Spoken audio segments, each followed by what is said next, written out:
Caleb Thornton hadn't spoken his wife's name in 4 years. Not once. Not even at her grave. But when he found the bleeding woman in the snow, her grandson screaming her dress soaked crimson, something cracked open inside him. Something he'd buried with Sarah and their baby girl. He didn't know this stranger would be worth more than everything he owned. He didn't know powerful men were hunting her. He only knew one thing: he couldn't let another woman die while he stood helpless. This time, he would fight. If you want to follow Caleb's journey to the end, subscribe to our channel and hit that notification bell. Drop a comment telling us what city you're watching from. We love seeing how far these stories travel. Now, let's begin. The gunshot echoed across the valley like a crack of thunder. Caleb Thornton reined his horse to a stop, his breath clouding in the bitter Colorado air. He'd been tracking the mountain lion that killed 3 of his goats for 2 days now. The cat's prints were fresh in the snow leading toward Miller's Ridge. Another shot. Then another. Not hunting shots. Too fast. Too desperate. Caleb turned his mare east toward the sound. His rifle was loaded, his instincts honed by 4 years of cavalry service, and 3 more as a deputy marshal screamed that something was wrong. The third shot came with a scream, high, terrified, a child's scream. Caleb kicked his horse into a gallop. The overturned stagecoach lay on its side like a wounded animal. One wheel still spun lazily in the wind. The horses were gone, cut loose, or bolted in panic. Luggage scattered across the snow, dark shapes against endless white. And blood. A trail of it leading from the coach to a woman crumpled against a boulder. A boy crouched over her, shaking her shoulders. Grandma, please wake up." Caleb dismounted before his horse fully stopped. His boots punched through the snow as he ran toward them. The boy spun around, terror in his eyes. He couldn't be more than 8. Blonde hair, freckles, a face too young for the fear it held. "Please," the boy gasped. "Please help her. She won't wake up." Caleb dropped to his knees beside the woman. She was older, 50s maybe, with dark red hair streaked silver, now matted with blood. Her dress, expensive by the look of it, was torn at the sleeve. And beneath the tear, a bullet wound. Still bleeding. "She's been shot," Caleb said more to himself than the boy. "The bad men," the boy whispered. "They shot at us. The driver ran away. Grandma made me hide under the seat." Caleb pressed his hand against the wound. The woman moaned but didn't open her eyes. Her skin was ice cold. How long had they been out here? "What's your name, son? Samuel." "Sam." The boy's teeth chattered. "Is she gonna die?" Caleb looked at the sky. Dark clouds rolling in from the west. Another storm coming, and it would be a bad one. They were at least 6 miles from his cabin. In this cold with a wounded woman and a child. "Not if I can help it," Caleb said. "Sam, I need you to be brave. Can you do that?" The boy nodded, though his whole body trembled. "Good. Help me lift her." The ride to his cabin took longer than Caleb wanted. He held the woman across his saddle, her weight slight, but her breathing shallow. Sam sat behind him, small arms wrapped tight around Caleb's waist, face pressed against his back. The boy hadn't spoken since they'd left the wreck. Not a word. Just held on like his life depended on it. Maybe it did. The storm hit when they were still a mile out. Wind that cut like knives. Snow so thick Caleb could barely see his horse's ears. He navigated by instinct, by memory, by the desperate need to get these strangers to safety. When the cabin finally appeared through the white curtain, Caleb nearly wept with relief. He kicked open the door and carried the woman inside, laying her on his bed. The fire had burned low, but embers still glowed. Sam stood frozen in the doorway, snow coating his thin coat. "Close the door, son. Get by the fire." Sam obeyed mechanically. His eyes never left his grandmother's pale face. Caleb built up the fire, then turned his attention to the wound. The bullet had gone through a small mercy, but she'd lost blood. Too much blood. He cleaned the wound with whiskey, stitched it with the same thread he used to mend harness leather. The woman stirred once, crying out, but didn't wake. "Is she dying?" Sam asked from beside the fire. His voice was flat, empty. Caleb looked at the boy, really looked. Those eyes had seen too much. Whatever had happened out there, it wasn't just a robbery gone wrong. "She's strong," Caleb said. "I can see it in her, but she needs rest and warmth." "She's all I have." Sam's voice cracked. "Mama and Papa are dead. If Grandma dies too—" The boy didn't finish, didn't need to. Caleb crossed to him, knelt down so they were eye to eye. "What's your grandmother's name?" "Margaret. Margaret Holloway. Everyone calls her Maggie." Holloway. The name hit Caleb like a fist. Everyone in Colorado Territory knew the Holloway Ranch. 30,000 acres, 3,000 head of cattle, one of the biggest operations west of Denver. And this woman, this bleeding, unconscious woman in his bed, owned it all. "Sam," Caleb said carefully, "who were the men who shot at you?" The boy's face went pale. His hands clenched into small fists. "I can't tell you." "Why not?" "Because Grandma said not to trust anyone." Sam looked at Caleb, and there was something ancient in those young eyes. "She said they'd come looking for us. She said they'd hurt anyone who helped us." Caleb felt a cold that had nothing to do with the storm outside. "Who's Sam? Who's coming?" The boy shook his head, pressed his lips together, refused to speak. The woman Maggie woke near midnight. Caleb was dozing in his chair when he heard her sharp intake of breath. He was on his feet instantly, crossing to the bed. Her eyes snapped open. Brown eyes, warm but sharp. They took in the cabin, Caleb's face. The sleeping boy curled up on a bedroll by the fire, all in one sweeping glance. "Samuel," she breathed. "He's safe, ma'am. Just sleeping." She tried to sit up, winced, fell back. Her hand went to her arm, found the bandage. "You stitched me up." "Best I could. Bullet went through clean." "Where are we?" "My cabin. About 12 miles east of Silverton."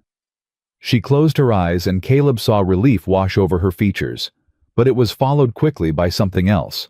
Calculation, assessment. "How did you find us?" "Heard the shots, followed the sound." "And you brought us here, a stranger, 2 strangers." She opened her eyes, fixed him with that piercing gaze. "Why?" Caleb shrugged. "Seemed like the right thing to do. Most men would have left us, wouldn't want the trouble." "I ain't most men." Something flickered in her expression. Interest maybe, or gratitude. Hard to tell. "What's your name?" "Caleb Thornton." "Well, Mr. Thornton, I'm in your debt." She paused. "What happened to our driver?" "Sam said he ran." Her jaw tightened. "Of course he did." "You want to tell me what's going on, ma'am? Who shot you?" Silence stretched between them. The fire crackled. Outside, the storm howled like something hungry. "No," she finally said. "I don't want to tell you, and you don't want to know." "With respect, ma'am, you're bleeding in my bed. Your grandson's scared half to death. There's a blizzard outside that'll last 2 days at least." Caleb leaned forward. "I reckon I deserve to know what kind of trouble I'm keeping under my roof." Maggie studied him for a long moment. Then slowly she nodded. "My husband's brother, Victor Holloway. He wants the ranch." "Wants it how?" "He wants me declared incompetent, wants control of my grandson's inheritance. And if that doesn't work—" She gestured to her wounded arm. "He wants us dead." The words hung in the air between them. "Your own family." Family. She said the word like it tasted bitter. "Victor has never been family. He's been waiting for this ranch his whole life. Waiting for my husband to die. Waiting for my son to die." Her voice broke slightly on the last word. "Now he only has to wait for me. Your son, killed. 3 years ago, Him and his wife. A stage robbery, they called it. Her eyes glistened. It wasn't robbery. The driver was paid. I have proof. That's why I was going to Silverton. To give the documents to the sheriff. To finally... She stopped, pressed a hand over her eyes. Caleb waited. He'd learned in his years as a lawman that silence drew out more than questions. Samuel saw it, she whispered. Saw his parents die. He was 5 years old. He didn't speak for 8 months after. 8 months of silence. And now you're running again. Now I'm fighting. Her eyes met his fierce through the tears. I'm done running, Mr. Thornton.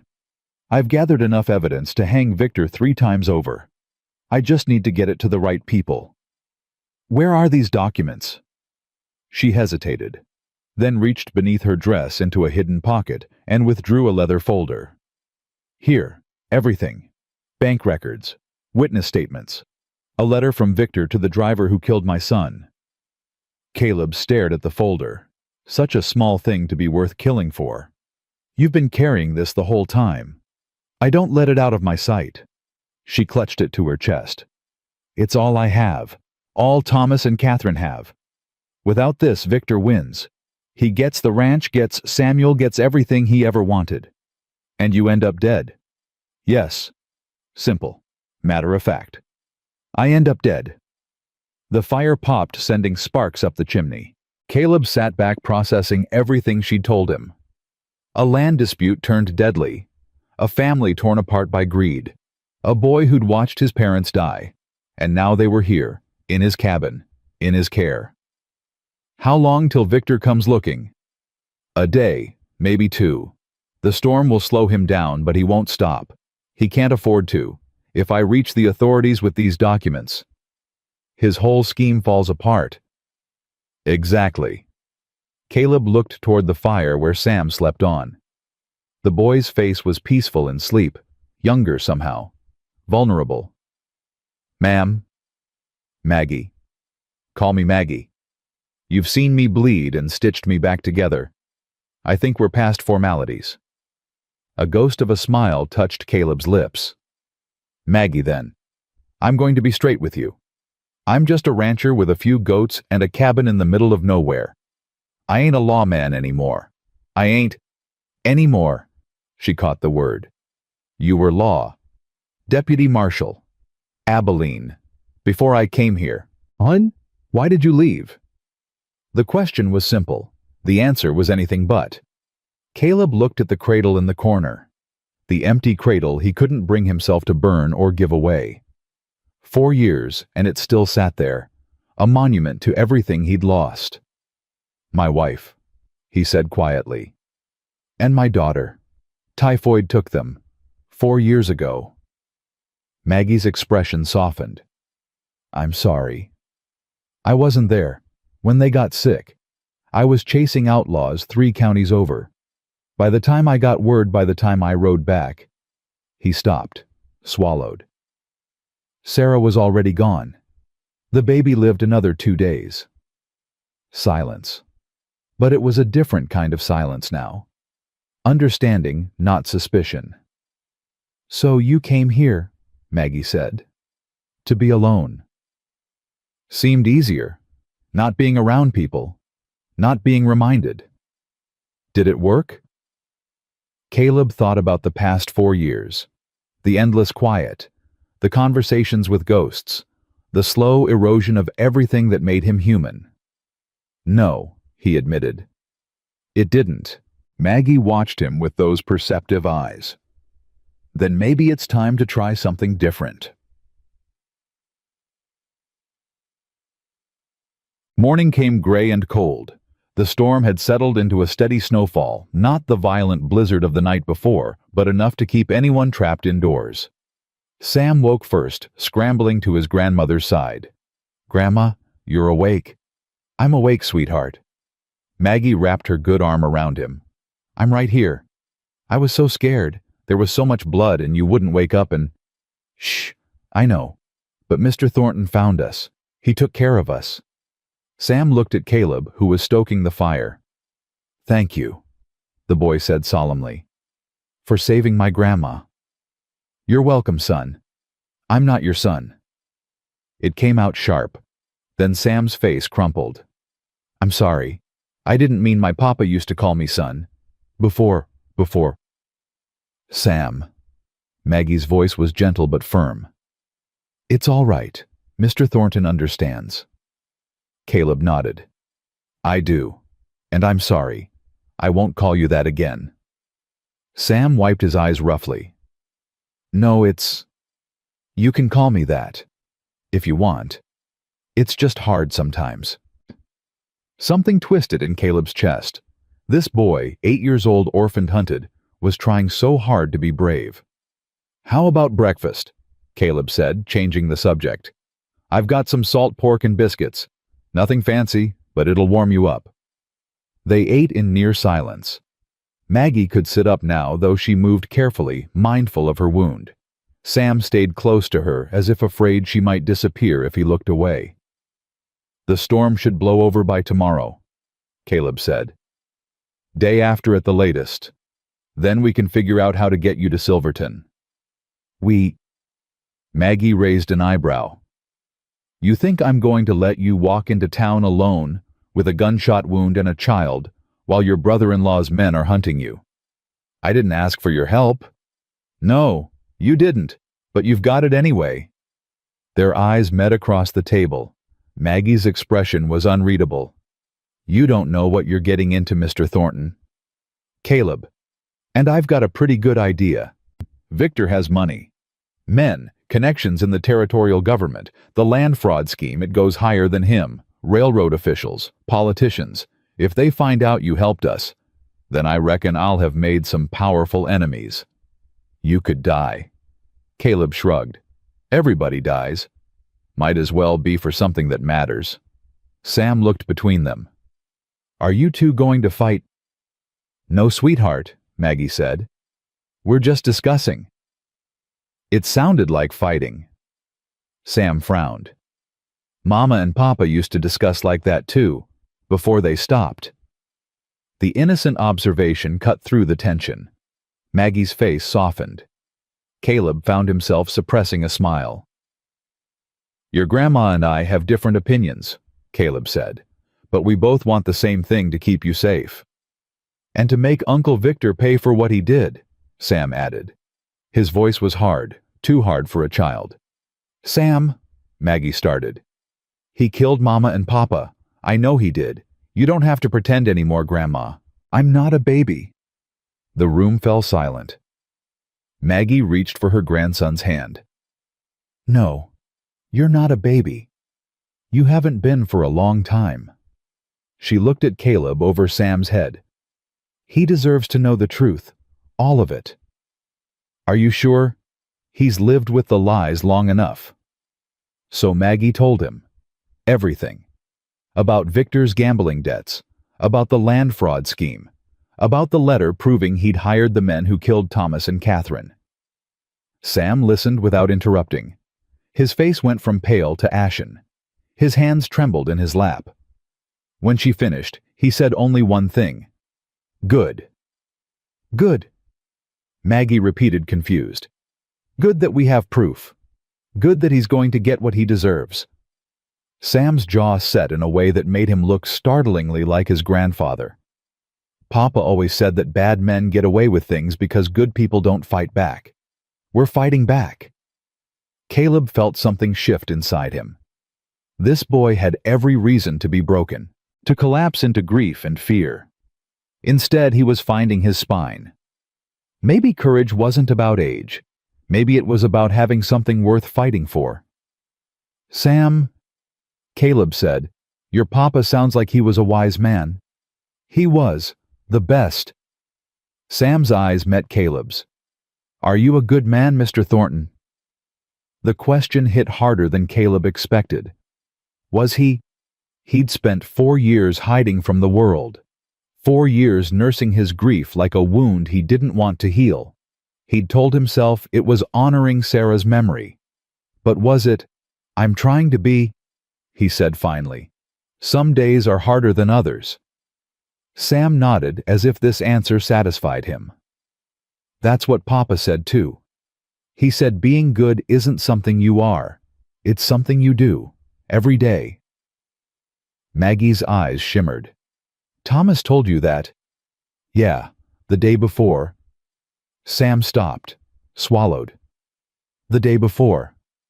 Caleb stood abruptly, needing to move. I should check on the animals. Make sure they survive the night. I'll come, Sam said quickly. I can help. Maggie looked like she wanted to object, but something in her grandson's face stopped her. Dress warm, she said instead, and don't stay out too long. Outside, the world was white and silent. The storm had piled snow waist-high against the cabin walls. Caleb's small barn, more of a lean-to, really sat half-buried in drifts. Sam waded through the snow beside him, his breath coming in small puffs. Mr. Thornton. Yeah. That cradle in your cabin, was it for your baby? Caleb's step faltered. Yes. What was her name? Lily. That's pretty. Sam considered this. My mama's name was Catherine, but Papa called her Katie. They reached the barn. Inside, Caleb's goats huddled together for warmth, bleating plaintively when they saw him. They're hungry, Sam observed. Always are. Caleb showed Sam how to distribute the hay, how to check the water trough for ice. The boy worked diligently, his small hands mimicking Caleb's movements. Mr. Thornton. Yeah. Do you think my papa would be mad at me? Caleb paused. Mad why? Because I couldn't save him. When the bad men came, I was hiding under the seat. Grandma told me to hide. But maybe if I'd done something... Sam. Caleb knelt in the hay, putting himself at the boy's level. Look at me. Sam looked. His eyes were wet. There was nothing you could have done. You were 5 years old, against grown men with guns. If you'd tried to help, you'd be dead too, and your grandma would have lost everyone. But your papa wanted you to live. That's why your grandma told you to hide, because your papa would have wanted that more than anything. Caleb's voice caught. Trust me, I know. If I could trade my life for my daughter's, if Sarah could have traded hers, we would have. In a heartbeat. That's what parents do. Sam was quiet for a long moment, then very softly.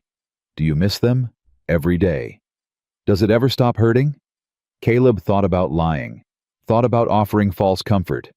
But this boy had earned better than that. No, he said honestly. It doesn't stop, but it changes. It gets easier to carry. Sam nodded slowly. Then, without warning, he stepped forward and wrapped his arms around Caleb's waist. Caleb froze. It had been years, since anyone had touched him with affection. He'd forgotten what it felt like. The warmth, the trust. Slowly, carefully, he put his arms around the boy. I'm glad you found us. Sam mumbled against his coat. Caleb's throat tightened. Me too, son. Me too. When they returned to the cabin, Maggie was standing by the window. Her face was pale. Someone's coming. Caleb moved fast, pulling Sam behind him, reaching for his rifle. How many? I can't tell. The snow's too thick, but I saw movement on the ridge. Could be a traveler, someone caught in the storm. Could be. Her voice said she didn't believe it. Caleb positioned himself by the door, rifle ready. Sam, get back by the fire. If anything happens, there's a root cellar under that rug. You take your grandma and hide. Don't come out till I tell you. But do as he says, Samuel. Maggie's voice was steel. The minutes stretched. Caleb watched through a crack in the shutter, trying to spot movement in the swirling white. There. A shape. Then another. 2 riders struggling through the deep snow, moving slowly, deliberately toward his cabin. They've seen the smoke, Caleb muttered. Maggie moved to his side. Can you tell who they are? Not yet. Too far. The riders drew closer. Close enough now to make out details. 2 men on horseback. Heavy coats. One rode a dark bay. The other rode a distinctive gray horse. Maggie drew a sharp breath. Victor, Caleb's jaw tightened. You're sure? I'd know that horse anywhere. It was my husband's. Victor took it after William died. So the enemy had found them. Faster than expected. Faster than should have been possible. The driver? Maggie whispered, realization dawning. He didn't just abandon us. He told Victor where we were heading. Seems that way. What do we do? Caleb checked his rifle. 12 shots. 2 men. Bad odds if they were determined. Worse, if they'd brought others who were circling around. I'm going to talk to them. You can't. If I don't, they'll kick down the door, and then things get bloody. Caleb looked at her steadily. Stay inside. Keep Sam hidden. I'll handle this. Before she could argue, he opened the door and stepped out into the storm. The cold hit him like a physical blow. The wind whipped snow into his face, half blinding him. But he kept his rifle visible, kept his posture steady. The riders stopped about 20 yards out. That's far enough, Caleb called. The man on the gray horse pushed back his hood. Caleb saw a thin face, sharp features, dark hair slicked with pomade even in this weather. Eyes that glittered with cold intelligence. Good afternoon, Victor Holloway said, his voice carrying across the wind. I'm looking for my sister-in-law, Margaret Holloway. I have reason to believe she may have sought shelter in this area. Don't know anyone by that name. Victor smiled. It didn't reach his eyes. No strange. Her stagecoach was found wrecked not 5 miles from here. Blood on the snow. Signs of someone being carried off. Lot of wrecks happen in blizzards. Lot of blood gets spilled. Indeed.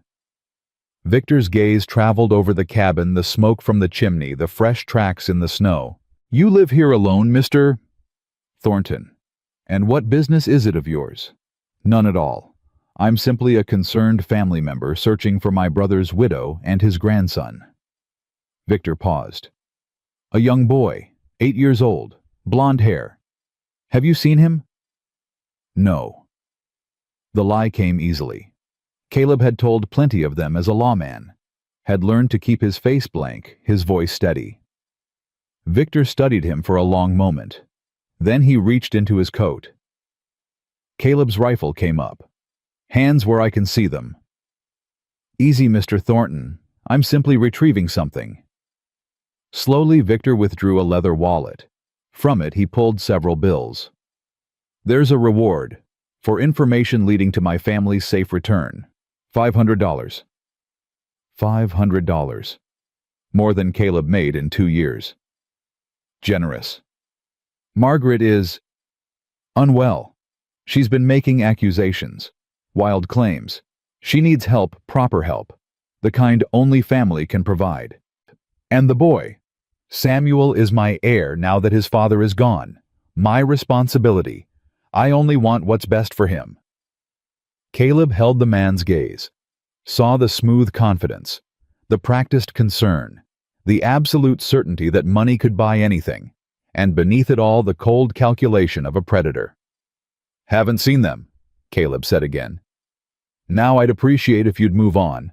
Storm's getting worse, and I've got animals to tend. Victor's smile flickered. For just a moment, something ugly showed through rage maybe, or frustration. Then the mask was back. Of course. My apologies for disturbing you. He turned his horse, then paused. But Mr. Thornton, if you do happen to see them, remember what I said. $500, and my gratitude. He tipped his hat and rode back into the storm, his companion following.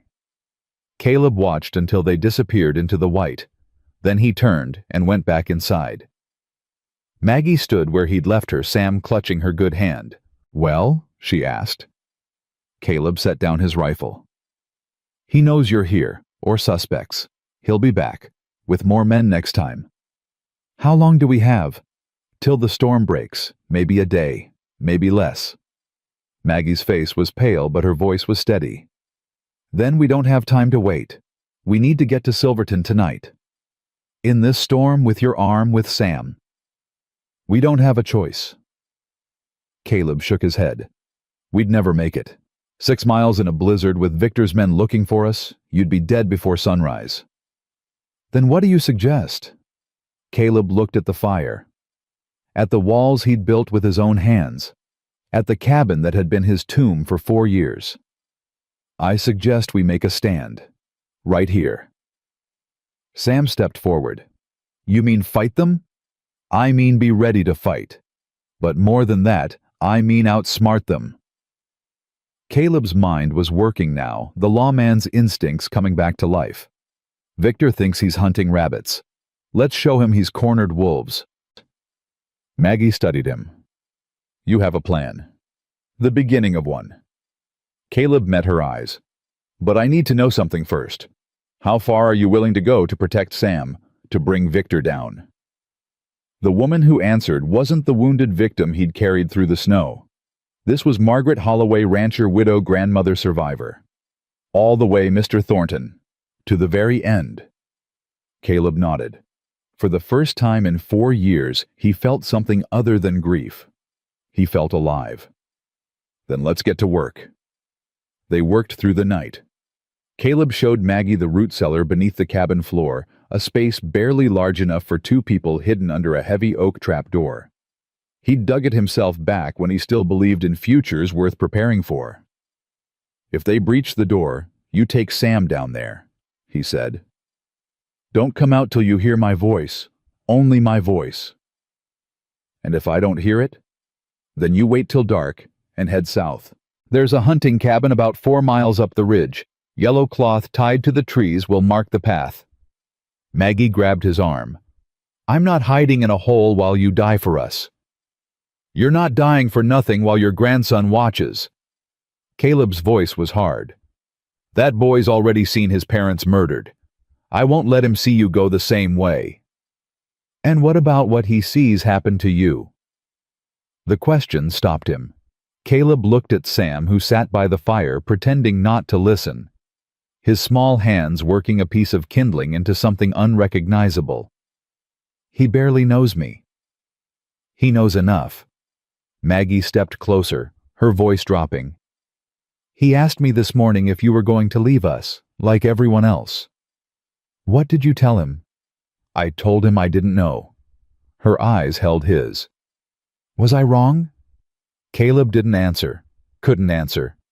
Because the truth was more complicated than yes or no. The truth was that part of him, the part that had died with Sarah and Lily, wanted nothing more than to send these strangers away and return to his quiet grave of a life.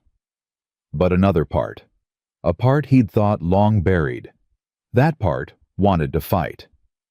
Get some rest, he said finally. Both of you. I'll take first watch. Maggie studied him a moment longer, then nodded. She crossed to Sam, spoke softly, guided him toward the bed. The boy went without protest, exhausted beyond his years. Caleb settled into his chair by the window rifle across his knees. Outside, the storm continued its assault. Inside, the fire crackled and popped, the only sound in the heavy silence. He didn't expect to sleep. But sometime in the small hours, exhaustion claimed him. He dreamed of Sarah, of her laugh, of the way she'd looked at him on their wedding day like he was something precious, something worth keeping. Then the dream shifted. Sarah's face became Maggie's. Same warmth in the eyes, same steel beneath the softness. Wake up, Dream Maggie said. Caleb, wake up. He jolted awake to find the real Maggie shaking his shoulder. Dawn light filtered through the shutters. The storm had quieted. What is it? Sam's gone. The words hit him like cold water. Caleb was on his feet, instantly scanning the cabin. The boy's coat was missing. His boots. The door. The door was unbarred. How long? I don't know. I woke up and he wasn't there. Maggie's voice cracked. I thought he was with you. I thought... Caleb grabbed his coat, his rifle. Stay here. I'm coming with you. Your arm is fine. She snatched the pistol from the table. That's my grandson out there. There was no time to argue. Caleb threw open the door and plunged into the gray morning. The snow had stopped, but the world was transformed. drifts piled higher than a man's head in places. The cold was brutal, cutting through clothes like they weren't there. Caleb spotted tracks almost immediately, small boots heading toward the barn. This way. They found Sam behind the lean-to, crouched in the snow, utterly still. He was staring at something in his hands. "Sam!" Maggie rushed forward, falling to her knees beside him. "What are you doing out here? You scared me half to death." The boy didn't respond, didn't move. His face was pale tear tracks frozen on his cheeks. "Sam." Maggie's voice softened. "Sweetheart, what's wrong?" Slowly, Sam opened his hands. Nestled in his palms was a small wooden horse, crudely carved but recognizable. Its legs were broken. "I made this for Papa," Sam whispered. "For his birthday. He said he'd keep it forever. He said—" His voice broke. "I found it in my coat pocket. I forgot it was there. I forgot." Maggie pulled him close, wrapping her arms around his shaking body. "Oh, sweetheart." "I'm forgetting him, Grandma. I tried to remember his face this morning and I couldn't. Not all of it. Just pieces." Sam's sobs came harder now. "What if I forget everything? What if he disappears?" Caleb stood back, feeling like an intruder on something sacred. But Sam's words echoed in his chest like rifle shots. He knew that fear, lived with it every day. The terror of losing not just the person, but the memory of them. Of watching them fade like morning mist until nothing remained but absence. "You won't forget," Caleb heard himself say. Sam looked up, his face blotchy and wet. "How do you know?" Caleb crouched down, meeting the boy's eyes. "Because the people we love, they become part of us. Not just in here." He tapped his temple. "But here." He touched his chest. "The way you tilt your head when you're thinking hard. Did your papa do that?" Sam blinked. "Grandma says I look just like him when I do that." "And the way you work with your hands, making things. Who taught you?" "Papa. He carved me animals when I was little." "See, he's in your hands, in your habits, in the way you stand up straight when you're scared." Caleb's voice roughened. "You carry him with you, Sam, every day, even when you don't realize it." Sam stared at him for a long moment, then very quietly, "Do you carry your wife like that?" The question should have hurt, would have hurt yesterday, but something had shifted in the night. Some wall had cracked. "I try to," Caleb said. "Some days I'm better at it than others." Sam looked down at the broken horse in his hands. "Can you fix it?" "I can try." The boy held it out. A offering. A test. Caleb took the wooden horse, carefully examining the damage. 2 legs snapped clean off, but the brakes were smooth, fixable with patience. "I'll need some glue," he said. "And time. But yeah, I think I can make it whole again." Sam's face didn't exactly smile, but some of the devastation eased. "We should get inside," Maggie said softly, "before we all freeze." They made their way back to the cabin, Sam walking between them. When they reached the door, the boy stopped. "Mr. Thornton." "Yeah." "Thank you." Sam's voice was small but steady. "For not lying to me. Grown-ups always lie about the hard stuff. They think it helps. It doesn't." Caleb nodded. "I know." Inside, Maggie rebuilt the fire while Caleb set to work on the wooden horse. Sam watched him intently, studying every movement, every tool. "Where'd you learn to carve?" the boy asked. "My father. He was a carpenter before the war, made furniture for fancy folks back east." "Was he good?" "The best I ever saw." Caleb smiled slightly at the memory. "He used to say that wood remembers. Every tree has a story. A good carver just helps tell it." "Do you believe that?" "I believe in honoring what came before, in making something broken whole again." He glanced at Sam. "That good enough?" The boy considered this with the gravity of a judge. "Yeah, I reckon it is." Caleb nearly laughed. The kid had picked up the Western speech already. "You reckon, do you?" Sam almost smiled. "Grandma says I'm a quick study." "Your grandma's right about a lot of things." From across the room, Maggie made a sound that might have been a laugh. "Don't let that go to his head, Mr. Thornton." "Caleb," he said without thinking. "Call me Caleb." Something passed between them. A look. An acknowledgement. Maggie nodded slowly. "Caleb, then." They spent the morning preparing. Caleb showed them escape routes, hiding places, signals. He cleaned his weapons, checked his ammunition, reinforced the door hinges with spare iron. Maggie watched him work with that assessing gaze of hers. "You've done this before." "Done what?" "Prepared for siege. You move like a man who's defended more than goats." "I told you, I was a lawman."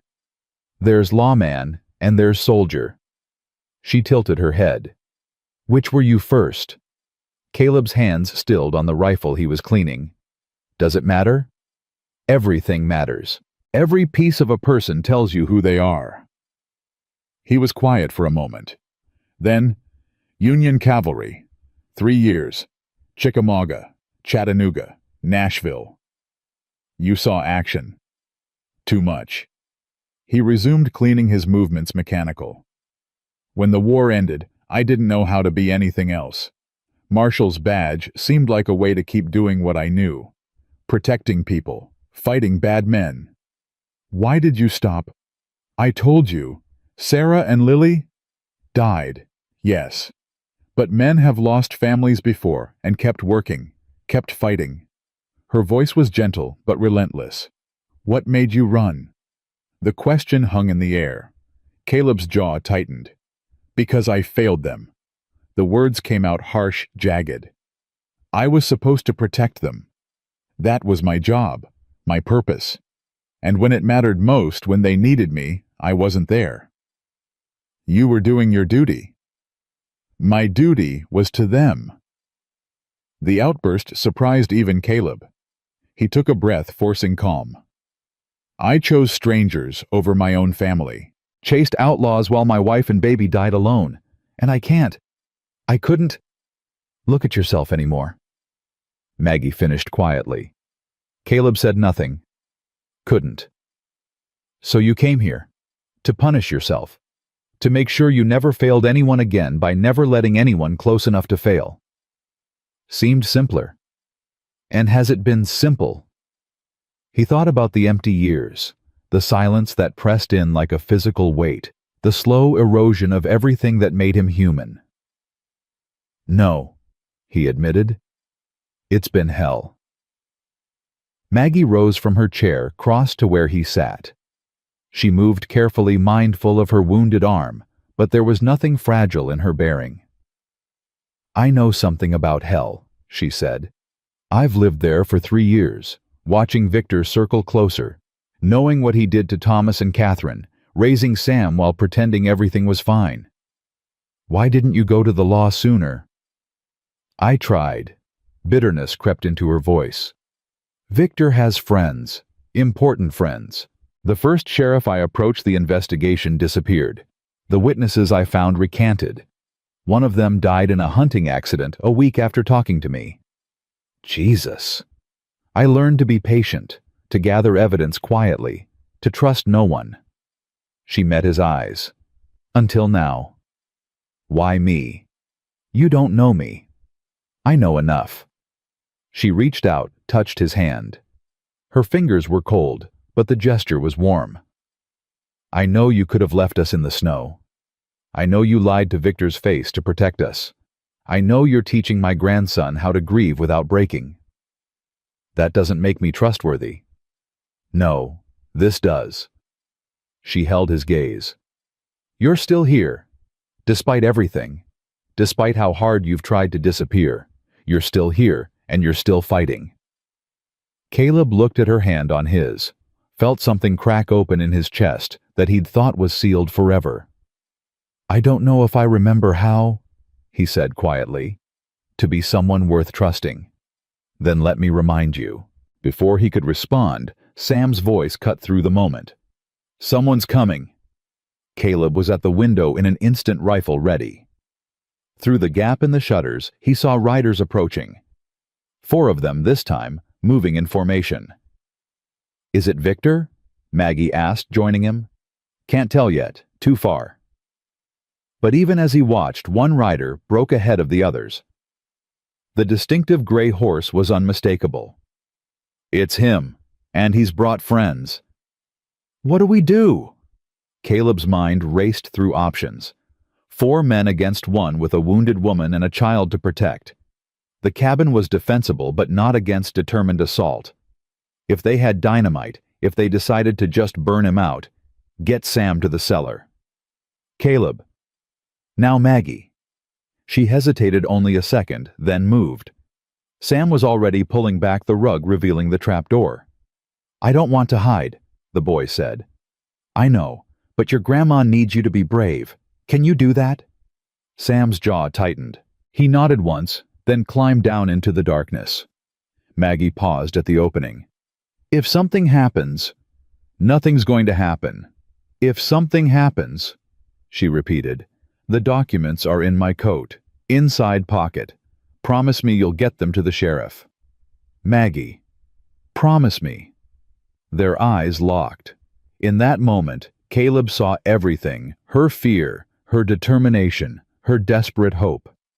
And something else. Something that looked terrifyingly like faith. "I promise," he said. She nodded, then disappeared into the cellar. Caleb lowered the trapdoor, replaced the rug, and moved to the window. The riders had stopped about 50 yards out.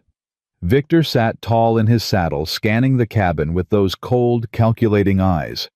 The 3 men with him were hard-faced, armed to the teeth. "Mr. Thornton," Victor's voice carried across the distance. "A word, if you please." Caleb checked his rifle one more time, then opened the door. He stepped out onto the porch, keeping the rifle visible but not raised. No point starting a fight he couldn't finish. "Mr. Holloway." "You remembered my name. I'm flattered." "Hard to forget a man who shows up twice in 2 days. Most folks have better things to do." Victor smiled that cold smile. "Most folks don't harbor fugitives." "Don't know what you're talking about." "No." Victor raised a hand, signaling one of his men.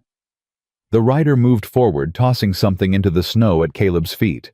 A woman's shawl, dark red wool edged with lace. "We found this on the road, near the wrecked stagecoach." Victor's eyes glittered. "Expensive piece, the kind a wealthy widow might wear." Caleb didn't look at the shawl, didn't react. "Could belong to anyone." "It could." Victor nudged his horse forward, closing the distance. "But I don't think it does. I think my sister-in-law is in that cabin right now. I think she's hiding, hoping I'll go away. And I think you know exactly where she is." "Think whatever you want." "I will." Victor's pleasant mask slipped, revealing something ugly beneath. "But let me be clear, Mr. Thornton. Margaret Holloway is a sick woman. She's been making dangerous accusations that could destroy innocent people. All I want is to bring her home, get her the help she needs." Funny way of helping, shooting at her stagecoach. Something flickered in Victor's eyes, surprise quickly hidden. "I don't know what you've been told, but..." "I saw the wound. Bullet went clean through her arm." Caleb stepped forward. "Now I may be just a simple rancher, but I know the difference between a robbery and an ambush. And I know what it looks like when someone wants a person dead, not robbed." The mask fell away completely. Victor's face hardened into something savage. "You're making a serious mistake." "Wouldn't be my first." "Do you know who I am? What I can do to you?" "I know exactly who you are." Caleb's voice was quiet, but it carried like thunder. "You're a man who murders his own family for money, who kills a father and mother in front of their 5-year-old son, who hunts a woman and child through a blizzard because he can't stand the thought of them telling the truth about him." Victor went pale, then red. His hand dropped to his pistol. "I'd think real careful about that. Caleb said. "I've got a rifle already aimed at your chest. You might get a shot off, but you won't get two." The moment stretched taut as a bowstring. Then Victor laughed. It was a harsh, unpleasant sound. "You're protecting a crazy woman, Mr. Thornton, a delusional widow who's convinced herself that I'm some kind of monster. When the truth comes out, and it will, you'll see how foolish you've been." "Maybe. But that's a problem for another day." "It's a problem for right now." Victor's voice dropped. "Because I'm not leaving without her, one way or another." Caleb shifted his grip on the rifle. "Then I reckon we've got a problem." For a long moment, neither man moved. The wind whipped snow between them, cold and indifferent. Then one of Victor's men spoke up. "Boss, we've got company." All heads turned. Coming up the trail from the south was another rider. This one wore a silver star on his chest that caught the weak winter sun. Sheriff Tom Brennan, a man Caleb knew by reputation, honest, competent, not easily bought. "Well now," Brennan called as he approached, taking in the scene with a lawman's quick assessment. "Looks like I'm interrupting something." Victor's expression shifted to practiced charm. "Sheriff, what brings you out this way?" "Got a telegram from Silverton this morning. Seems there's some federal marshals heading this way. Something about land fraud and possible murder charges." Brennan's eyes moved to Caleb. "They're asking about a woman named Margaret Holloway. Said she might be in this area." "What a coincidence," Victor said smoothly. "I was just explaining to Mr. Thornton here that I'm searching for Margaret myself. She's my brother's widow. Mentally unstable, I'm afraid. I'm concerned for her safety." "That's so." Brennan's voice was neutral. "And the men with guns, they part of your concern?"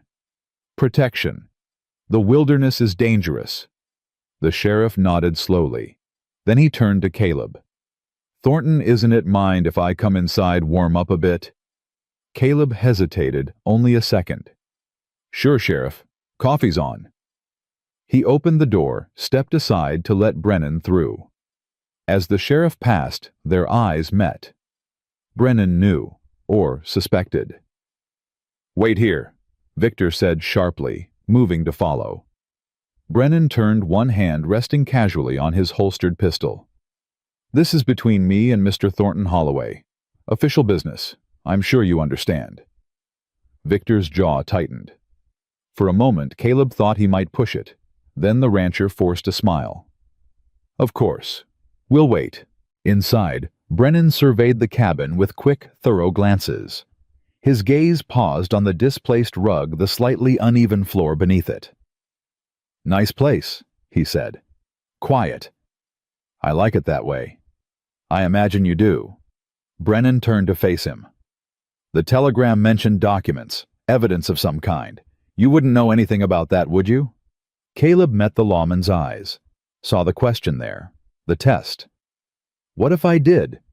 Then I'd say those documents should reach the proper authorities before anything unfortunate happens to them, or to the people carrying them." "And Victor?" "Holloway's connected, got friends in high places." Brennan's voice hardened. "But there's limits. Federal marshals don't answer to territorial politicians, and murder charges have a way of making friends scarce." Caleb considered the man before him. Honest, yes, but honest men could still be outgunned, outmaneuvered. "Why should I trust you?" "Because I knew William Holloway. He was a good man. His widow wrote me after he died, told me her suspicions about Victor. I couldn't act then. No evidence, no witnesses willing to talk." Brennan's jaw tightened. "But now there's federal interest. Now there's a chance." "A chance isn't a guarantee." "No, it isn't." The sheriff stepped closer. "But I've been waiting 3 years for this Thornton. 3 years of watching Victor Holloway get away with whatever he wants. If there's evidence that can bring him down, real evidence, I'll fight to my last breath to see it through." The words rang true. Caleb had interrogated enough liars to recognize honesty when he heard it. "Wait here," he said. He moved to the trap door, pulled back the rug, knocked twice. A moment later, the door lifted. Maggie's face appeared pale, but composed. She looked at Brennan, then at Caleb. "It's all right," Caleb said. "He's on our side." Slowly, she emerged from the cellar, Sam climbing up behind her. The boy immediately moved to Caleb's side, pressing close. Brennan's expression softened when he saw them. "Mrs. Holloway, it's been a long time." "Sheriff Brennan?" Maggie's voice was steady. "I wasn't sure you'd remember me." "I remember everything about that day. Everything you told me." He stepped forward. "I'm sorry I couldn't help then, but things have changed. The federal government is interested. They've got evidence of railroad fraud that leads right to Victor's doorstep. All they need is this." Maggie reached into her coat, withdrew the leather folder. "Everything. Bank records, witness statements, a letter from Victor to the driver who killed my son."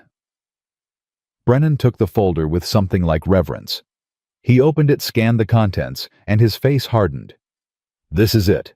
This is enough." "What happens now?" Sam asked, his voice small. The sheriff looked down at the boy. His expression gentled. "Now, son, we take you somewhere safe, and we make sure the bad men get what they deserve. And Uncle Victor? Your uncle is going to learn that there's no hole deep enough to hide in, not from the law." Outside, one of Victor's men shouted something. The sound of horses moving, repositioning. Brennan's hand went to his gun. "We need to move. My horse can carry Mrs. Holloway and the boy. You and I will—" The window shattered. Glass exploded inward, followed by a burning bottle that smashed against the floor. Flames erupted instantly, spreading across the dry wooden planks. "Fire!" Sam screamed. Caleb grabbed the boy, shoved him toward the back of the cabin. "The cellar! Now!" "No!" Maggie caught his arm. "We'll be trapped down there." She was right. The fire was spreading fast, fed by oil. Whoever threw that bottle knew what they were doing. "Back door," Caleb said. "Move!" They ran. Brennan kicked open the rear entrance, pistol raised. A shot cracked past his head, splintering the doorframe. "Down," the sheriff ordered, firing back. Caleb pushed Maggie and Sam to the ground, covering them with his body. More shots rang out. Victor's men had circled around, cutting off escape. "We're pinned!" Brennan shouted. The cabin was filling with smoke. Heat pressed against Caleb's back. They had minutes, maybe less. "The cellar," he said. "There's a second exit. Tunnel leads out behind the barn." "A tunnel?" "Dug it when I built the place. Old habit from the war." Brennan nodded grimly. "Go. I'll hold them here." "You'll die." "Maybe." The sheriff's eyes met his. "But those documents reached the marshals. That's what matters. Now go." There was no time to argue. Caleb grabbed Maggie's hand, pulled her back toward the cellar entrance. Sam scrambled ahead, disappearing into the darkness below. "The folder," Maggie gasped. "I gave it to Brennan. Has it. He knows what to do." They dropped into the cellar just as the ceiling above them began to groan. Fire licked at the trapdoor as Caleb pulled it shut. "This way." He grabbed a lantern from a hook, struck a match. The flame revealed a narrow passage carved into the earth. "Stay close. Don't stop." They crawled through darkness and dirt smoke seeping through the wooden supports overhead. Sam whimpered, but kept moving. Maggie coughed, pressed her hand over her mouth, pushed forward. Behind them, gunshots. Then a terrible crash as something in the cabin collapsed. Caleb didn't look back. The tunnel seemed endless. 5 minutes. 10. Then finally, fresh air. Cold and clean and beautiful. The exit was hidden behind a cluster of boulders 50 yards from the burning cabin. Caleb pushed through the snow-covered brush, pulling Maggie and Sam after him. They emerged into gray daylight, gasping, covered in soot and dirt. The cabin was an inferno now, flames reaching toward the leaden sky. "Brennan," Maggie whispered. Caleb looked back at the destruction. The sheriff hadn't emerged. None of Victor's men were visible, either scattered by the fire, maybe, or dealt with by Brennan's final stand. He bought us time. Caleb's voice was rough. We can't waste it. Where do we go? High country. I know a place. They won't find us there. Sam clung to Caleb's coat, his face streaked with tears and ash. What about the papers, the evidence? Caleb looked at the burning cabin, at everything he'd built over 4 years reduced to ash and ember, at the life he'd tried to construct from grief and solitude. Gone now, all of it. But something remained, something new. We'll get more evidence, he said. We'll find another way. This isn't over. He took Sam's hand in one of his, Maggie's in the other. Let's move. They headed into the mountains, 3 figures against the endless white, leaving the flames behind them. The cold hit them like a wall of knives. Caleb pushed forward through waist-deep snow-breaking trail for Maggie and Sam. His cabin was nothing but smoke and ember behind them now. 4 years of hiding, of grieving, of building walls against the world, all of it gone in minutes. He didn't look back. Couldn't afford to. How much farther? Maggie's voice was strained. Her wounded arm pressed tight against her side. 4 miles, maybe 5. I can make it. I know you can. Sam stumbled, went down hard. Caleb turned back, lifted him from the snow. I'm okay, the boy gasped. I can walk. You've been walking, now you ride. Caleb pulled Sam onto his back. Hold tight, don't let go.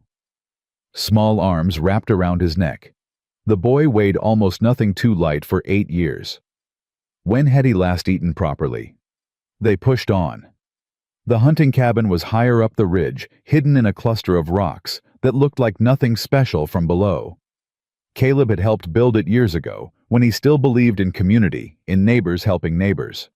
Before Sarah. Before everything fell apart. Caleb, Maggie's hand caught his arm. Someone's following us. He stopped, listened. There, the crunch of boots in snow. Distant, but steady. How many? Can't tell. 1, maybe 2. Victor's men. Has to be. Caleb looked at the trail ahead. They were exposed here, moving across an open stretch with no cover. If their pursuers had rifles, change of plans, we're going up. Up where? Trust me. He veered left toward a steep rock face that looked impassable, but Caleb knew these mountains. He knew where the handholds were, where the ledges connected, where a man could climb if he was desperate enough. I can't climb that, Maggie said. Not with my arm. You won't have to. Caleb pointed to a narrow crevice in the rock, barely visible unless you knew to look. There's a cave. Goes back about 20 feet. You and Sam wait there. I'll draw them off. No, we stay together. Maggie. I said no. Her eyes blazed. I'm not hiding in a hole while you get yourself killed. We've been over this. This is different. How is it different? Because if they catch you, they win. Victor gets the ranch, gets Sam, gets everything. Caleb's voice dropped. But if they catch me, all they get is a stubborn fool with nothing left to lose. You're wrong about that. Maggie stepped closer, her breath clouding between them. You have something to lose, more than you realize. Their eyes held. Something passed between them, something neither of them was ready to name. Grandma. Sam's voice cut through the moment. I hear them. They're closer. The sound of pursuit was unmistakable now. Multiple sets of footsteps moving fast. Caleb made a decision. Into the cave, both of you, now. Caleb. I'll be right behind you. I just need to cover our tracks. He pushed them toward the crevice. Go, please. Something in his voice must have reached her. Maggie nodded once, then pulled Sam toward the opening. They disappeared into the darkness. Caleb worked fast. He used a pine branch to sweep away their footprints, making it look like they'd continued up the main trail. Then he created a false path, obvious enough to draw attention, leading away from the cave. The sounds of pursuit grew louder. Caleb slipped into the crevice, just as 2 figures appeared on the ridge below. He pressed himself against the rock, barely breathing. This way! A man's voice, rough and winded. Tracks go up. You sure? Look for yourself. Caleb heard them pass by, following his false trail. Their voices faded as they climbed higher, chasing ghosts.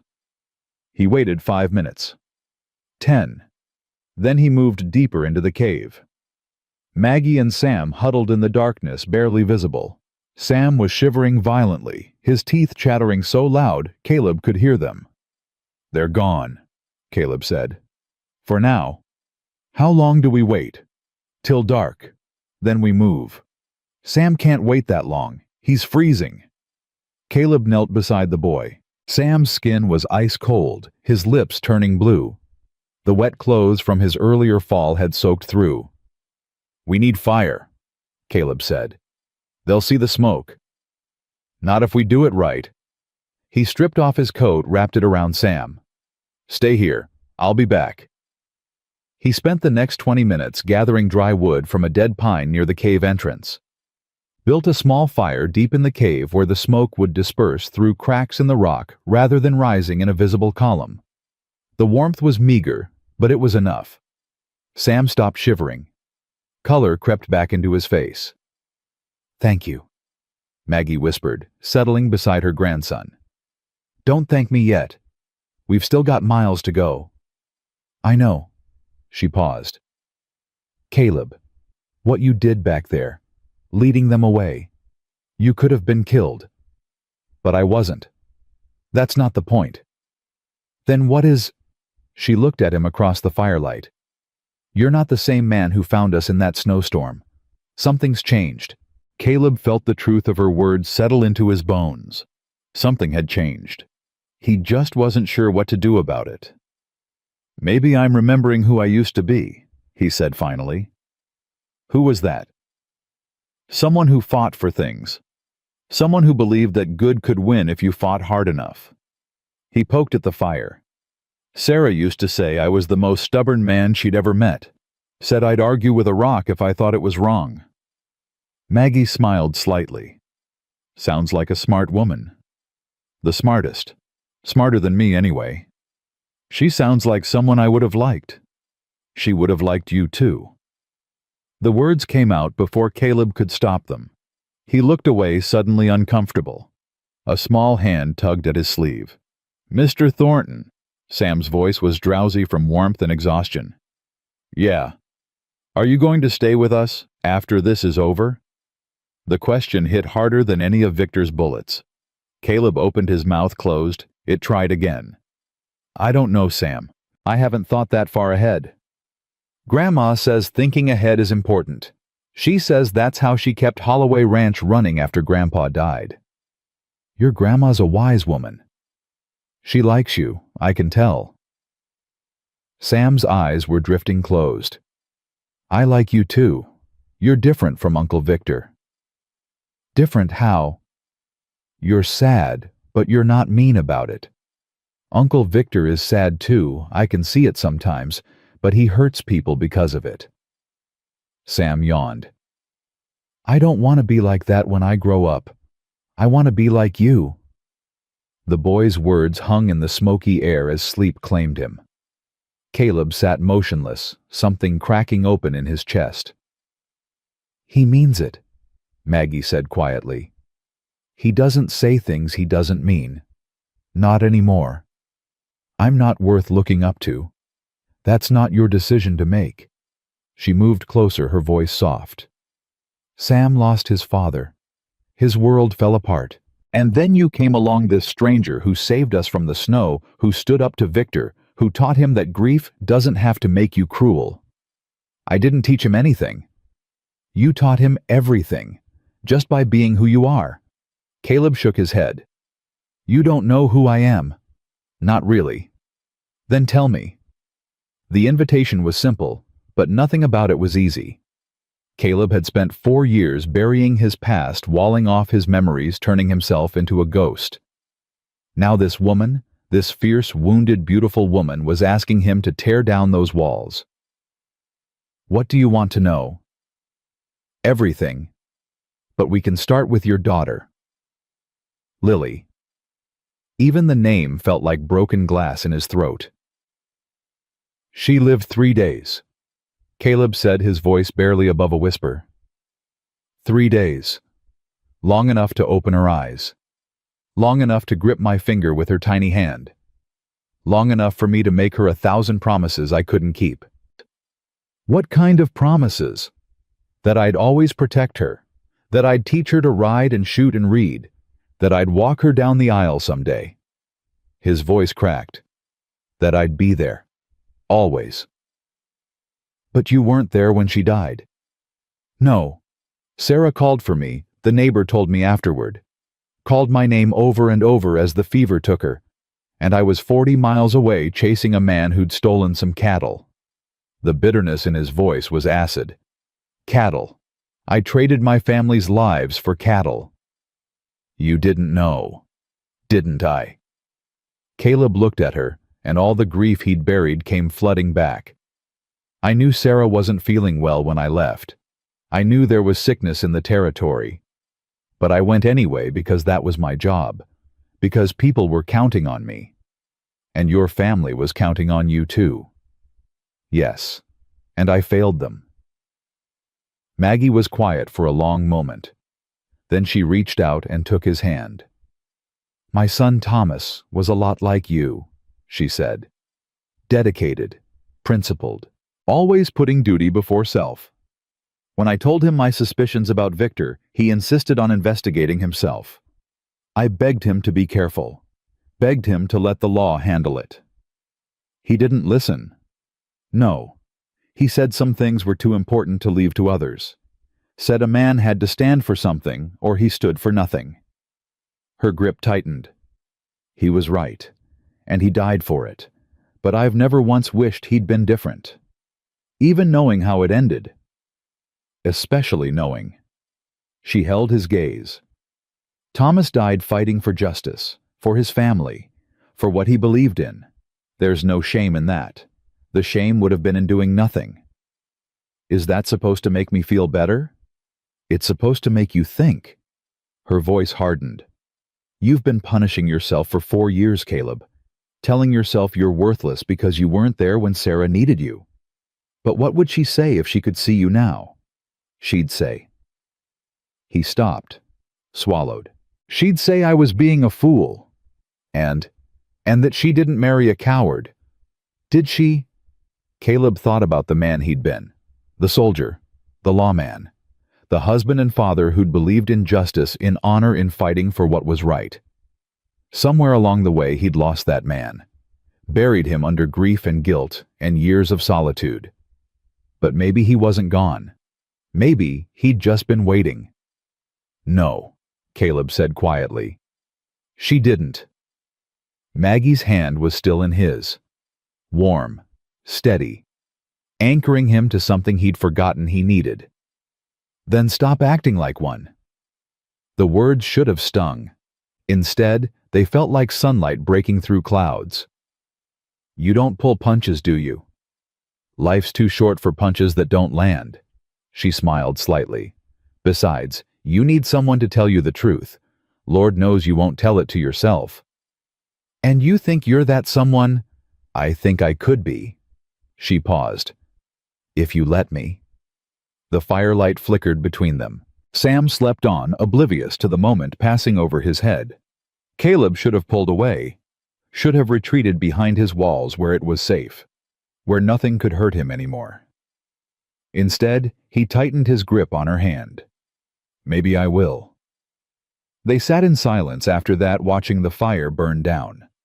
The cave protected them from the worst of the cold, but night was coming, and with it deeper dangers. We should move soon, Caleb said finally. The hunting cabin's still 2 miles out. We can make it before full dark if we leave now. What about Victor's men? My false trail led them north. They won't realize their mistake for hours. By then, we'll be long gone. Maggie nodded, then gently shook Sam awake. The boy stirred groggily, confused by his surroundings. Where are we? Still in the mountains, Maggie said. But we're moving soon. Can you walk? I think so.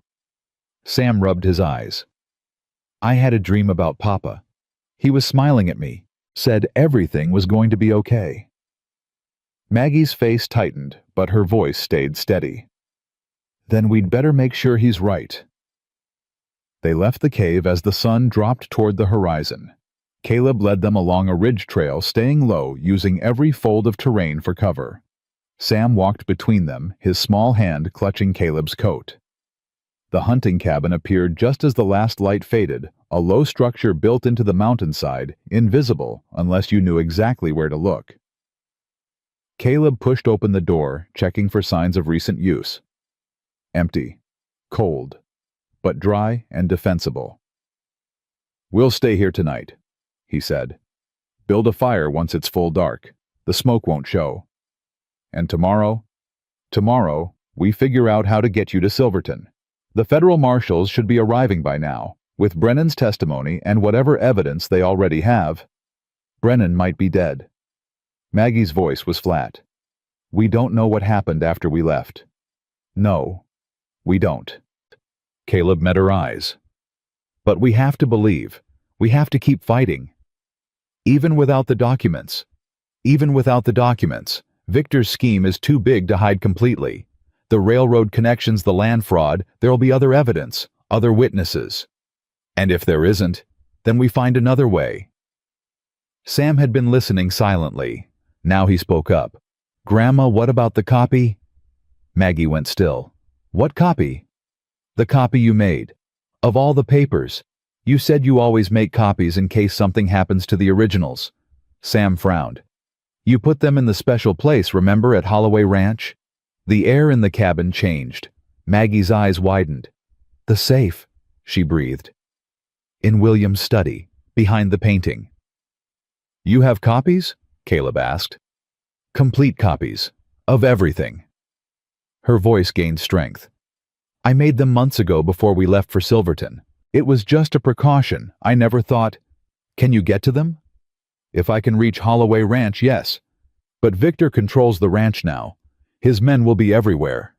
"Not everywhere." Caleb's mind was racing. "He's been out here hunting you. His men are scattered across the territory searching. The ranch itself might be less guarded than usual. It's still too risky. More risky than staying here waiting for him to find us." Caleb stepped closer. "Maggie, this is it. This is the chance. You get those documents, you give them to the marshals, and Victor goes down. Forever. And if I fail, you won't. How can you be sure? Because I'll be with you." The words hung between them. Maggie stared at him, something shifting in her expression. "You'd come with me into Victor's territory. I'd follow you into hell if that's what it took." "Why?" The question deserved an honest answer. Caleb took a breath, reaching for words he'd never expected to say again. "Because you woke something up in me. Something I thought was dead." He reached out, touched her face. "Because when I look at you, I don't see a woman who needs saving. I see someone worth fighting beside." Maggie's eyes shimmered. "Caleb. And because Sam needs you. He needs you alive and free, and able to give him the future he deserves." Caleb's voice roughened. "I failed my own daughter. I won't fail him." A tear slid down Maggie's cheek. She didn't brush it away. "You're asking me to trust you with everything. I'm asking you to let me help, same as you let me help that first night in the cabin." He managed a small smile. "I'm just a man, Maggie, doing what's right." She laughed softly, a broken, beautiful sound. "You keep saying that, like it's simple." "It is simple. Doesn't mean it's easy." For a long moment, she just looked at him. Then she leaned forward and pressed her lips to his. The kiss was brief, barely more than a breath, but it shattered something in Caleb, rebuilt something else in its place. "That's a promise," she whispered against his mouth. "Come back to me, Caleb Thornton. Both of us." Sam's voice broke the moment. "Does this mean you're going to be my grandpa?" Maggie pulled back, her cheeks flushing. "Sam, what Mama used to say, that's what happens when grown-ups kiss." The boy looked between them with innocent curiosity. "Is it true?" Caleb found himself laughing, actually laughing for the first time in years. "It's complicated, Sam. That's what grown-ups always say when they don't want to answer. Smart kid. Grandma says I'm too smart for my own good. Your grandma's usually right. They ate a cold meal from Caleb's packed jerky and hardtack and the last of the dried apples. Not much, but enough to quiet their stomachs. Sam fell asleep almost immediately, curled up on a pile of old blankets, exhausted beyond his years. Maggie sat beside Caleb near the cold fireplace, their shoulders touching. "I've been thinking," she said quietly. "Dangerous habit. About what happens after. If we win. If Victor goes to prison and I get Holloway Ranch back." She paused. "It's a lot of land. More than one person can manage. More than one person should. You've managed it fine for years. I've survived it for years. There's a difference." She turned to look at him. "I'm tired, Caleb. Tired of being alone. Tired of fighting every battle by myself. You've got Sam. Sam's a child. He needs to be protected, not burdened with adult problems." Her voice dropped. "I need a partner. Someone I can trust. Someone who will stand beside me when things get hard." Caleb knew where this was heading. Could feel it pulling at him like gravity. "Maggie, I'm a broken man. I've got nothing to offer except bad memories and calluses. You've got more than that. You've got courage, integrity, a heart that's bigger than you want to admit." She took his hand. "And you're good with Sam. He responds to you in ways I haven't seen since his father died." "That doesn't mean—" "What does it mean then? What do you want, Caleb? When all this is over, when the dust settles, what do you want your life to look like?" No one had asked him that in 4 years. He'd stopped asking himself, stopped imagining any future at all. But now, sitting in this cold cabin with a sleeping boy and a woman who'd somehow broken through every wall he'd built, now he could see it. A different life. A better life. "I want to wake up next to someone who matters," he said slowly. "I want to work land that means something. I want to watch a boy grow into a man and know I had a part in it. Is that all? I want to stop running from my ghosts. I want to honor Sarah's memory by living, not just existing." He looked at Maggie and let her see everything. The fear, the hope, the desperate longing he'd kept buried for so long. "I want to try again, even if it terrifies me." "It terrifies me too." Her voice was barely a whisper. "But I think that's how you know it matters." "Yeah." He brought her hand to his lips, kissed her knuckles. "I think you're right." They sat together as darkness deepened outside. The mountains were silent. The pursuit temporarily lost. Tomorrow would bring new dangers, new challenges, new fights. But tonight, for the first time in 4 years, Caleb Thornton wasn't alone, and that made all the difference. Morning came too fast. Caleb woke to the sound of voices distant but unmistakable. Men calling to each other, coordinating a search. He was on his feet, instantly, rifle in hand. Maggie was already awake, her face pale but determined. "They found us." "Not yet, but they're close." Caleb moved to the cabin's single window, peering through a crack in the shutter. "I count 5, maybe 6, coming up from the south. That's the direction we came from. They must have doubled back, picked up our real trail." He cursed under his breath. "We've got maybe 20 minutes before they reach us. Can we run? Not with Sam, not through this terrain." Caleb's mind raced through options. "We make a stand. Use the cabin's defenses. Against 6 men. You have a better idea." Before she could answer, Sam appeared at her elbow. The boy's face was calm, too calm for his age. "I can help," he said. "Sam, no. I know how to shoot. Papa taught me. Before." Sam's jaw set in that stubborn way that reminded Caleb painfully of himself. "I'm not hiding again. Not while you fight for me." Maggie looked at Caleb, anguish in her eyes. He understood her conflict, the desperate need to protect her grandson warring with the reality of their situation. "He stays inside," Caleb said. away from windows. But if they breach the door... He pulled his pistol, handed it to Sam. Only if they breach the door. Understand? Sam took the weapon with solemn reverence. Understand. And if we tell you to run, you run. Don't look back. Don't stop. Don't try to be brave. You run until you can't run anymore. Then you find a place to hide, and you stay there until it's safe. What about Grandma? What about you? We'll find you. I promise. The boy's eyes searched his face. You keep saying that. I keep meaning it. Outside, the voices were getting closer. Caleb could pick out individual words now, orders, questions, responses.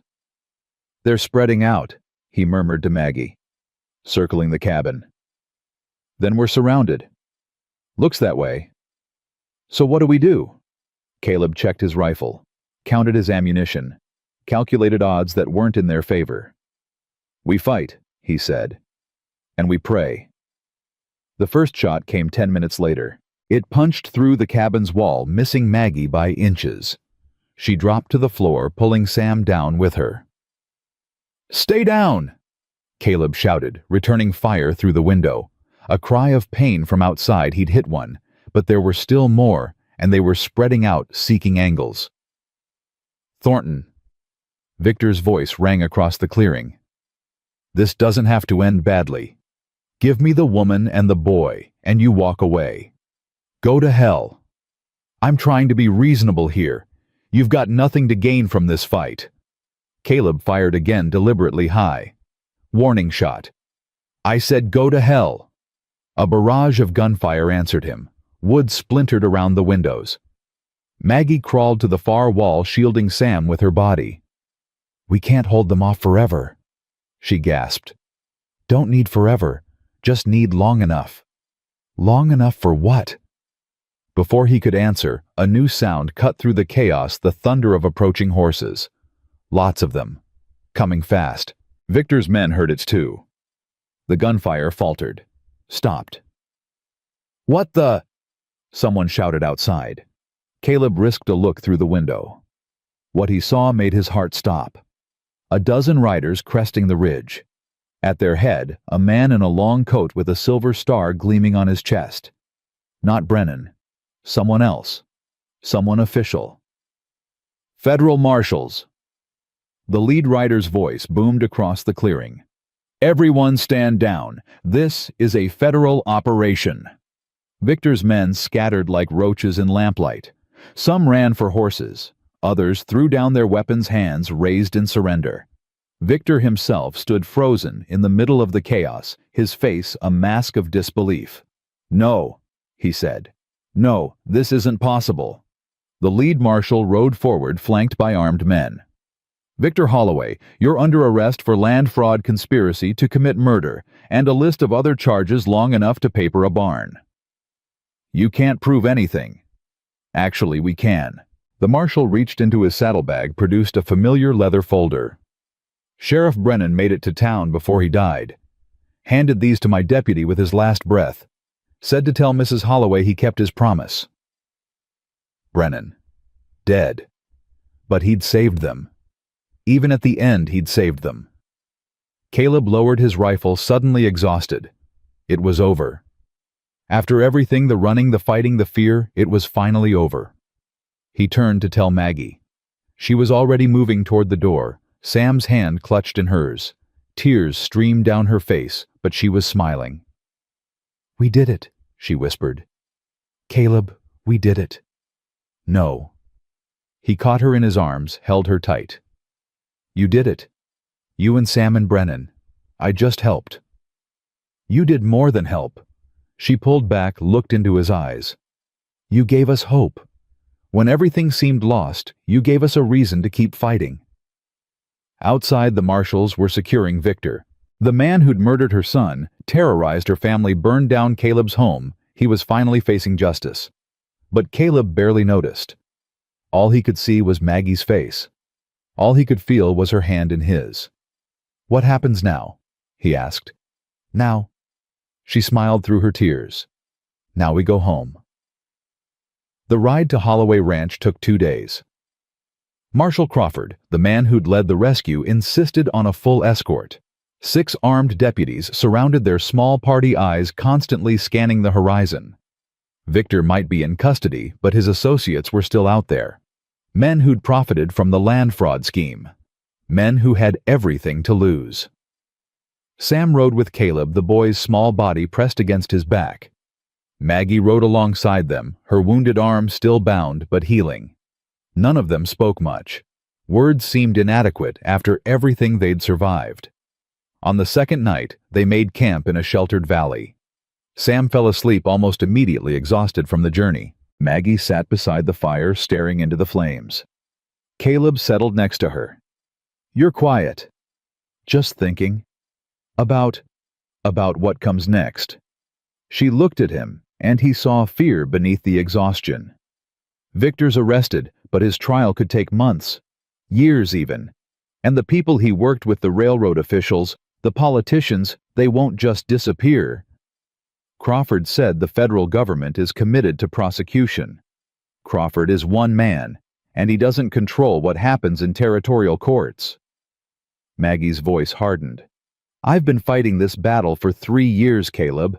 Every time I thought I'd won something knocked me back down. This time is different." "Is it?" "You've got federal marshals involved, evidence that can't be ignored, witnesses willing to talk." He took her hand. "And you've got me." She smiled slightly.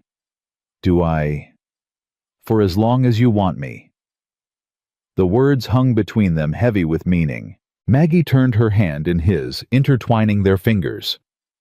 "I don't know what I want anymore," she admitted. "I spent so long just trying to survive, trying to keep Sam safe. I forgot how to think about anything else." Maybe that's okay. Maybe surviving was enough. But it shouldn't have to be. There should be more. A life, not just an existence. Sounds like something I used to tell myself. And what changed? Caleb looked at her. Really looked. At the silver in her hair, the lines around her eyes, the strength that radiated from every inch of her being. "You did. You and Sam." Maggie's breath caught. "Caleb, I'm not asking for anything, not expecting anything. I just wanted you to know." He squeezed her hand. "Whatever happens when we reach Holloway Ranch, whatever decisions you need to make, I'll support them. Even if that means walking away. And if I don't want you to walk away, then I won't." She leaned into him, her head resting against his shoulder. They sat like that until the fire burned low, 2 people who'd found each other in the midst of chaos, not sure what came next, but no longer facing it alone. Holloway Ranch appeared on the horizon the next afternoon. Even from a distance, Caleb could see it was impressive. A sprawling main house, multiple outbuildings, fenced corrals stretching toward the mountains. This was wealth, real wealth built over decades of hard work, and it all belonged to Maggie. "Home." Sam breathed, straightening in the saddle. "We're really home." "We're home, sweetheart," Maggie said, but her voice was tight. Caleb understood why. Coming back meant facing everything she'd lost. The memories of William, of Thomas and Catherine, of the life that had been shattered by Victor's greed. As they approached the main gate, a figure emerged from the house. A young man, maybe 23 or 24, with dark hair and worried eyes. He ran toward them, stopping short when he saw the marshal's escort, Mrs. Holloway. The relief in his voice was palpable. "Thank God. We heard there were rumors. We thought you might be—" "I'm fine, Ezra." Maggie dismounted, accepting the young man's steadying hand. "We all are." Ezra's eyes moved to Caleb, then to Sam, then back to Maggie. "Who's this?" "Caleb Thornton. He saved our lives." Maggie's voice carried weight, a clear message. "He's a friend." Friend. The word felt both accurate and inadequate. "Ma'am?" Ezra tipped his hat to Caleb, then turned back to Maggie. "There's a lot you need to know. After Mr. Victor left with his men, things got complicated." "Complicated how?" "Some of the hands quit. Said they didn't want to be around when the law came calling. Others stayed, but there's been talk. Ezra lowered his voice. Burke Victor's foreman, he's still here, refusing to leave. Says he's got rights. Maggie's expression hardened. Burke has no rights, not on my land. Yes, ma'am, but he's got 3 men with him. They've been holed up in the bunkhouse since yesterday, armed. Marshal Crawford stepped forward. Sounds like we've got work to do. The confrontation happened within the hour. Burke was a hard-faced man with a scar across his cheek. Caleb recognized him from Victor's search party. He stood on the bunkhouse porch with 3 equally rough-looking men, all armed, all defiant. Margaret Holloway. Burke's voice dripped contempt. Finally crawled back, did you? This is my property, Burke. You're trespassing. Am I? Way I heard it, Mr. Victor's the rightful owner. Something about you being too addled to manage things proper. Victor is in federal custody. His claims have been exposed as fraud. Says who? Some government men from back east. Burke spat in the dirt. This is Colorado territory. We handle our own business out here. Crawford stepped forward, hand on his pistol. I'm a federal marshal. These men are deputies. You want to test how we handle business. Burke's eyes flickered calculation, not fear. You're outnumbered. By 3 men in a wooden building against 12 armed lawmen. Crawford almost smiled. Try again. Maybe we don't care about dying. Maybe we've got nothing left to lose. Then you're fools. Maggie's voice cut through the tension. Victor promised you something, didn't he, Moneyland? Whatever it was, it's gone now. He can't protect you. He can't pay you. All you've got is a choice: walk away or face federal charges. Federal charges? Burke laughed bitterly. For what? Doing my job. For accessory to murder. For land fraud. For conspiracy. Maggie stepped closer, and Caleb marveled at her courage. This woman had been shot, hunted, nearly killed, and here she was facing down armed men without flinching. I know you were there, Burke, 3 years ago, when they stopped that stagecoach, when they murdered my son. Burke's face went pale. I don't know what you're talking about. Don't you? Victor kept records, detailed records, names, dates, payments. She was bluffing. Caleb knew the documents hadn't been that specific, but Burke didn't know that. Your name is in those records, multiple times. She's lying, one of Burke's men shouted, but there was fear in his voice now. Am I? Want to find out? Because Marshal Crawford here would love nothing more than to add you to his list of arrests. Maggie's voice dropped cold as mountain ice. Or you can ride out, right now. Take whatever Victor promised you and disappear. I don't care where you go. I just want you gone. The moment stretched. Burke's hand hovered near his gun. Caleb's fingers tightened on his rifle. Then Burke laughed a hollow, defeated sound. Damn, woman. Always were too smart for your own good. He turned to his men. Get your things. We're leaving. Burke, one of them started. I said we're leaving. Burke's voice cracked like a whip. Unless you want to hang for Victor Holloway's mistakes. 20 minutes later, they were gone, riding west toward nothing and no one. Caleb watched them go, tension slowly draining from his shoulders. That was a hell of a bluff, he said to Maggie. Who said I was bluffing? She smiled slightly. I may have exaggerated the details, but the core truth stands. Victor kept records. He was too arrogant not to. And if Burke had called your bluff, then things would have gotten interesting. You're a dangerous woman, Margaret Holloway. I prefer resourceful. But her smile widened, and for a moment she looked almost young again. The days that followed were a whirlwind of activity. Maggie threw herself into restoring order to Holloway Ranch with the same fierce determination she'd shown throughout their ordeal. She rehired loyal hands, reviewed accounts, met with lawyers about Victor's assets and the legal tangle he'd left behind. Caleb found himself pulled into the work almost without meaning to. He helped mend fences, move cattle, repair winter damage. Physical labor, honest and exhausting, the kind that left no room for dark thoughts.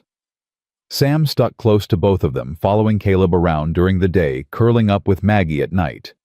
The boy was slowly coming back to life, laughing more, asking questions, showing flashes of the child he'd been before tragedy stole his innocence. "He's different with you," Maggie said one evening, watching Sam practice roping a fence post under Caleb's guidance. "Different how? More relaxed. More himself." She paused. "Thomas was like that with him. Patient. Present. I'm not trying to replace his father. I know. But he needs someone, Caleb. A man to look up to. Someone who shows him what strength looks like. And you think that's me? I think you're the closest thing he's had since Thomas died." The words settled into Caleb's chest, heavy with responsibility. He watched Sam throw the rope, miss badly, laugh at himself, and try again. "I don't know how to be a father," he said quietly. "I barely had time to learn before Lily died." Maggie finished for him, her voice gentle. 3 days. That's all I got with her. 3 days of holding her, feeding her, watching her sleep." His voice roughened. "Not enough time to learn anything." "Maybe that's not true. Maybe those 3 days taught you everything that matters." She moved closer, her shoulder touching his. Love. Protection. The willingness to sacrifice anything for someone smaller than yourself. That's instinct, not skill. And you think parenting is a skill? Something you can learn from a book?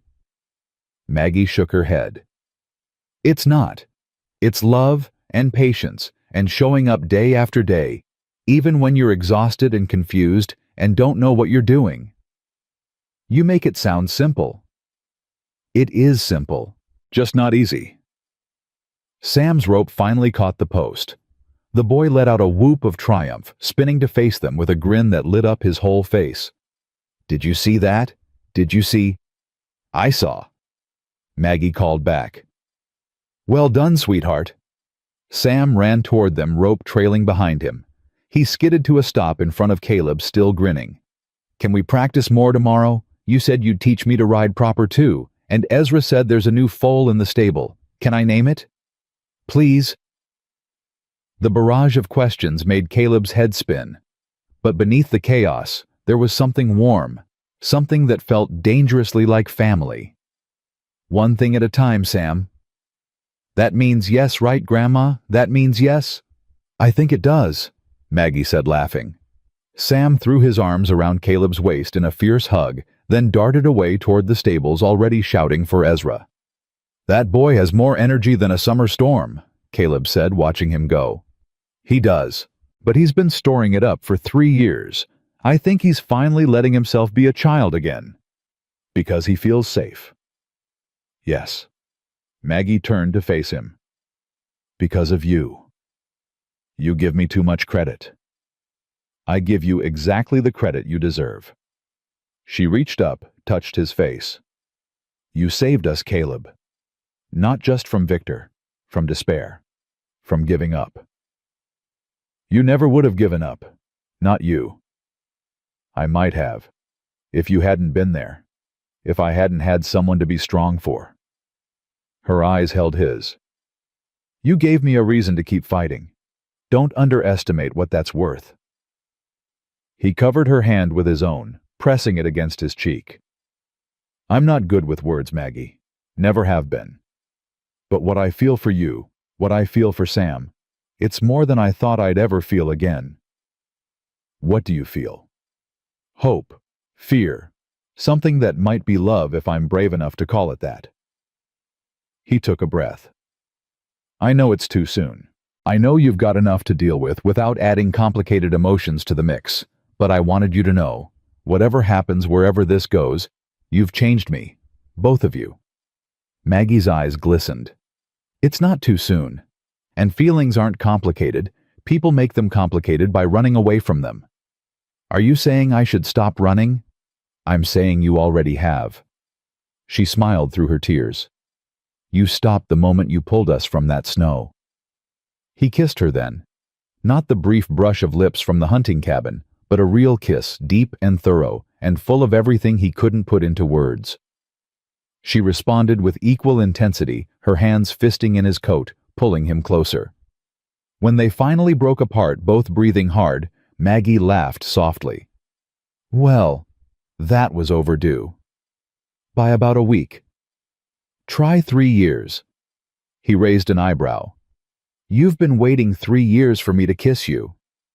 I've been waiting 3 years to feel something again. You just happened to be the one who woke me up. She rested her forehead against his.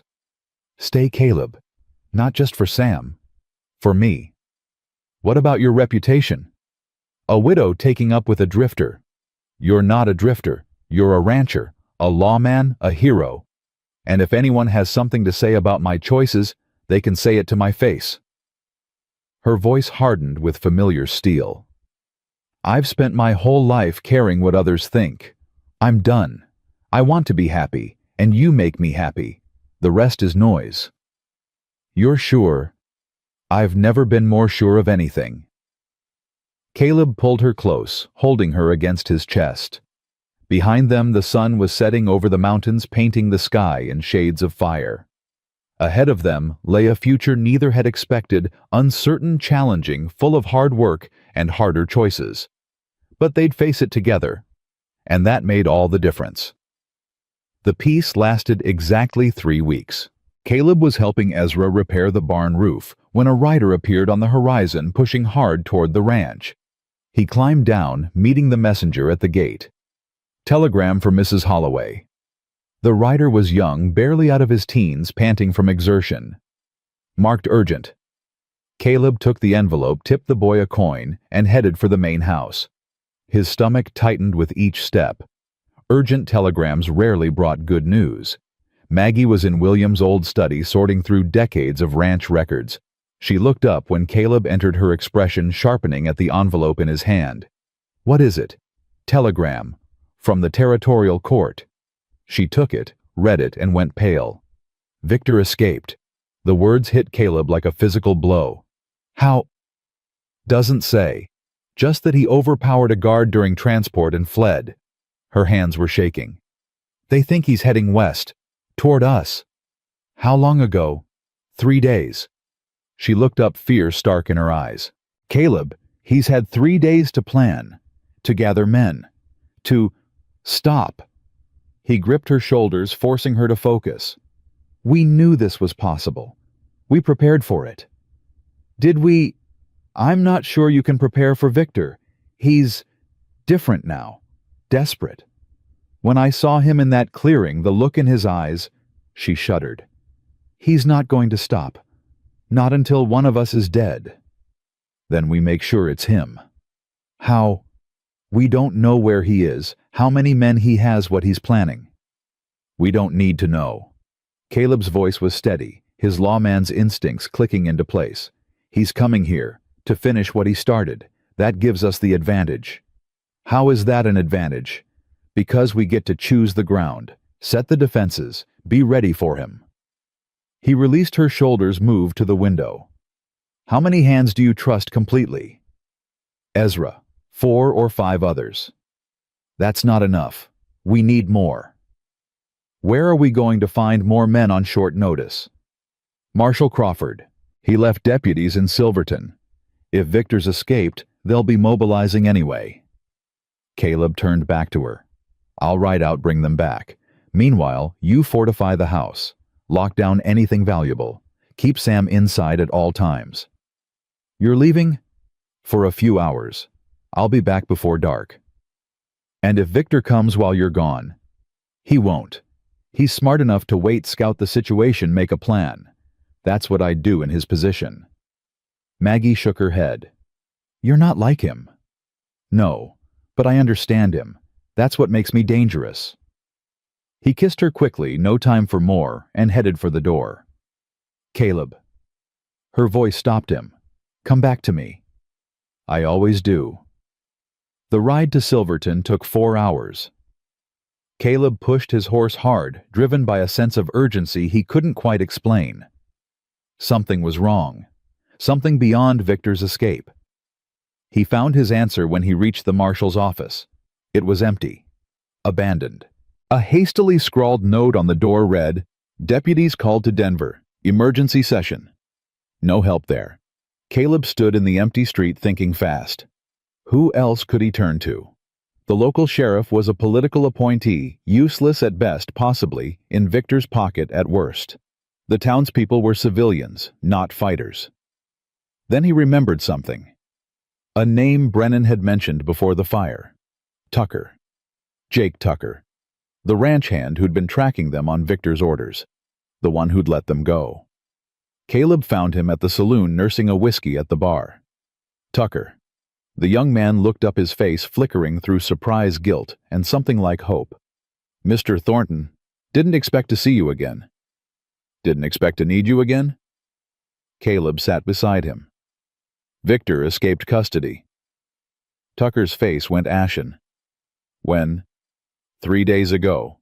Heading this way, most likely." "Jesus." Tucker drained his whiskey in one gulp. "What are you going to do?" "Fight him, but I need men. Good men who know what they're doing. And you came to me. You let us go when you didn't have to. That took courage. That took cowardice. I was scared of what Victor would do if he found out I'd helped you. But you helped us anyway. That's what matters." Caleb leaned closer. "I'm not asking you to face Victor alone. I'm asking you to stand with us. With Mrs. Holloway, who treated you fair for 5 years. With her grandson, who never did anything to deserve what's happening to him." Tucker was quiet for a long moment. Then he signaled the bartender. 2 whiskeys. They drank in silence. "I know some men," Tucker said finally. "Former ranch hands. Good with guns, better with horses. They left Holloway after Victor started making trouble. They've been waiting for a chance to set things right." "How many bit?" 8, maybe 10. "Can you get them?" "I can try." Tucker met Caleb's eyes. "But if we're doing this, we're doing it proper. No half measures. No mercy. Victor's not going to show us mercy. I don't see why we should return the favor." Tucker nodded slowly. Then he stood dropping coins on the bar. "Give me 2 hours. Meet me at the old Brennan homestead. The sheriff had a place about 3 miles east of town. We'll gather there." "Tucker." Caleb caught his arm. "Why are you doing this? Really?" The young man's face hardened. "Because my mother worked for Mrs. Holloway before I was born. She was kind to us, gave my mother medicine when she was sick, paid for my schooling when we couldn't afford it." He pulled free of Caleb's grip. "Victor wanted to destroy that. Everything good about Holloway Ranch. I couldn't let him then. I can damn sure stop him now." He walked out without looking back. Caleb returned to Holloway Ranch with 12 armed men at his back. They arrived just as the sun was setting, spreading out to cover the approaches, taking positions in outbuildings and on rooftops. Maggie met them at the door. Sam pressed close to her side. "You found help." "Tucker found help. I just pointed them in the right direction." "Tucker." She looked past him to where the young man was directing others. "I thought he was one of Victor's." "He was. Now he's one of ours." Caleb ushered her inside. "How are things here?" "Quiet. Too quiet." Maggie's jaw was tight. "Every hand is armed and watching. Sam hasn't left my sight." "Good. Keep it that way." Sam tugged at Caleb's coat. "Is Uncle Victor really coming?" Caleb knelt to meet the boy's eyes. "Probably. But we're ready for him." "Are you going to kill him?" The question was stark, delivered with a child's directness. Caleb considered lying, softening the truth.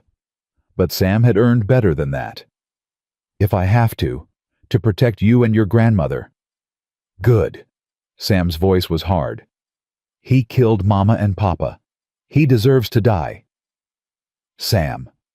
Maggie's voice was sharp. "We've talked about this. You said justice would come. Well, this is justice, isn't it?" The boy looked between them. Confusion and anger warring on his young face. "Isn't killing bad people justice?" Caleb placed his hands on Sam's shoulders. "Sometimes. But it's not something to celebrate. Taking a life, even a bad life, it changes you, leaves marks that don't heal. But you've done it before, in the war, as a marshal. Yes, and I carry those marks, every single one. Caleb's voice gentled. I don't want that for you, Sam. I want you to grow up believing in law and courts and proper justice. What's happening now, it's necessary. But it's not right. Sam was quiet for a moment. Then, Papa said the same thing once, about the difference between necessary and right. Your Papa was a wise man. I miss him. I know. Caleb pulled him into a brief hug. But he's still with you. Remember? Sam nodded against his chest. In my hands, in my habits, in the way I stand when I'm scared. That's right. The boy pulled back, squaring his shoulders. I'm scared now, but I'm not going to hide.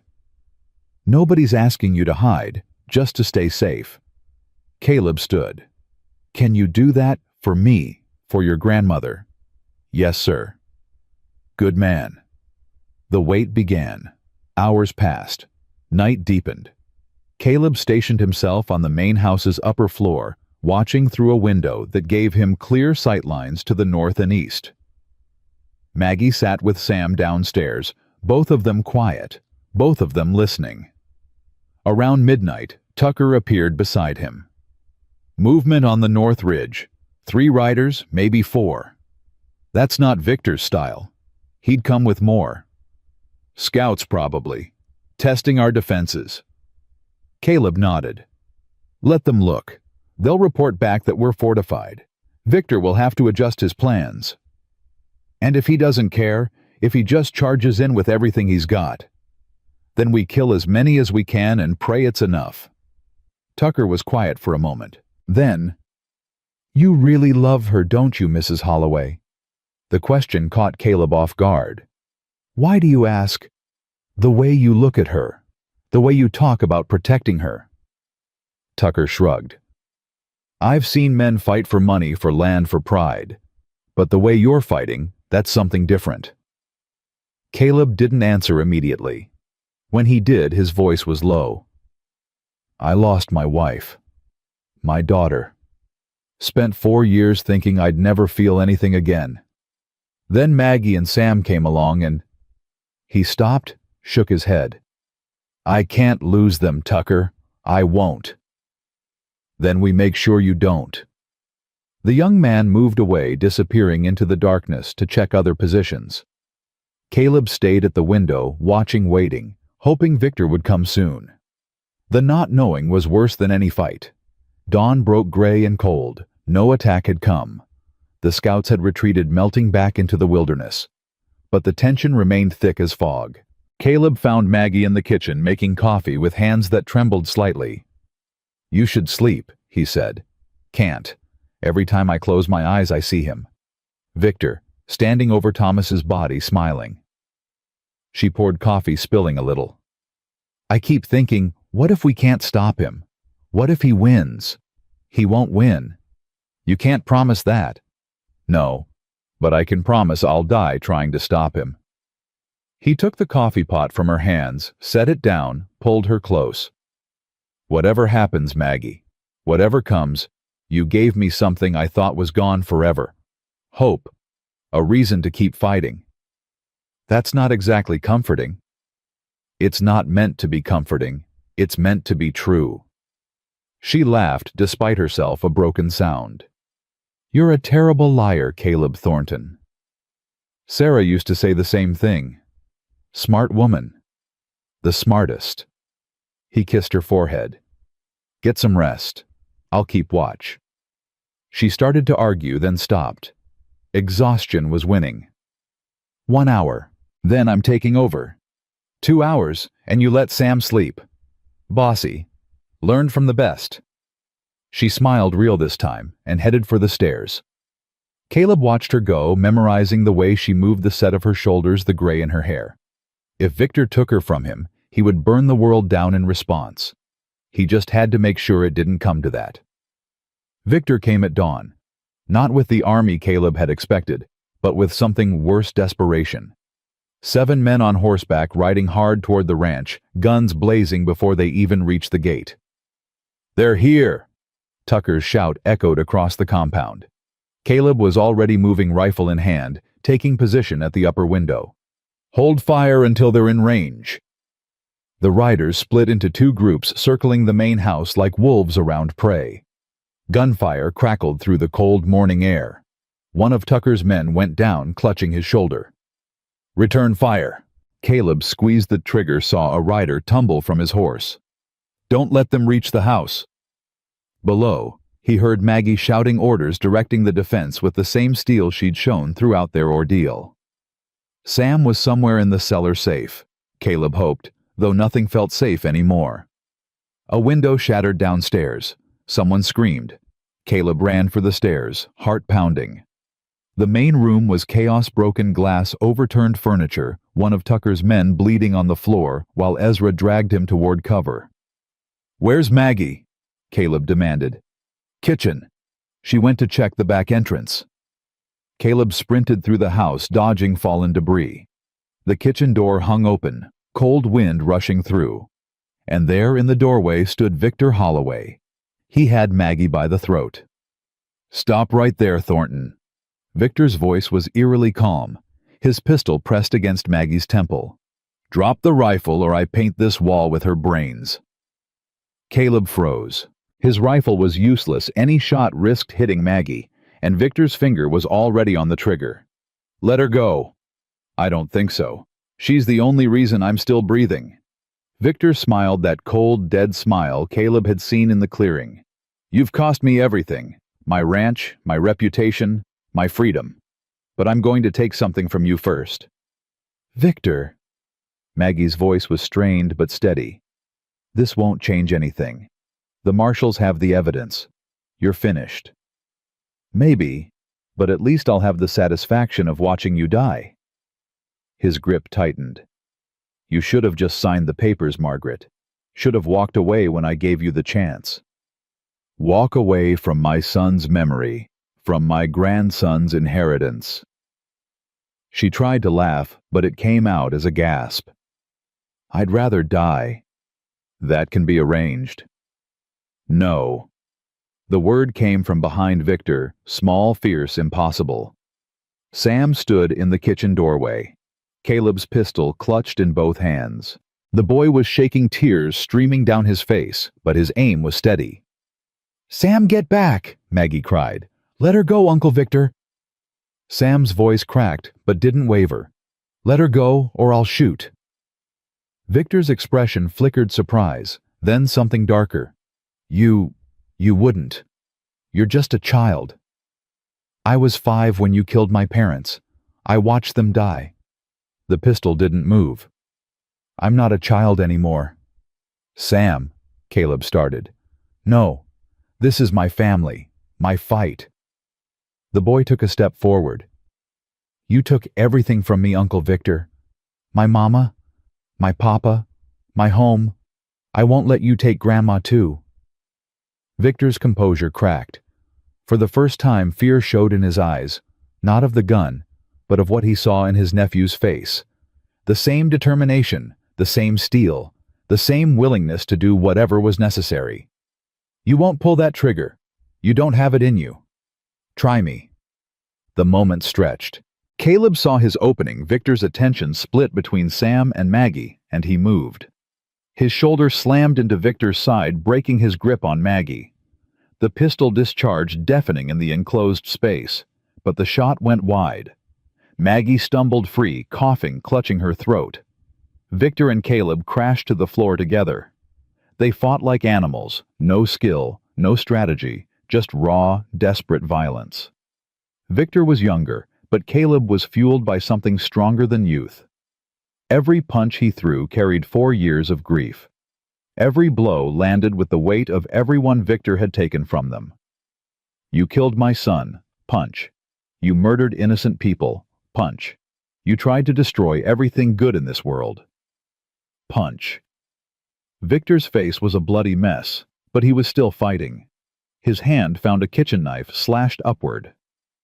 Caleb twisted away, felt the blade slice his forearm, ignored the pain. "You're going to die, Thornton." Victor's voice was thick with blood. "Here, today.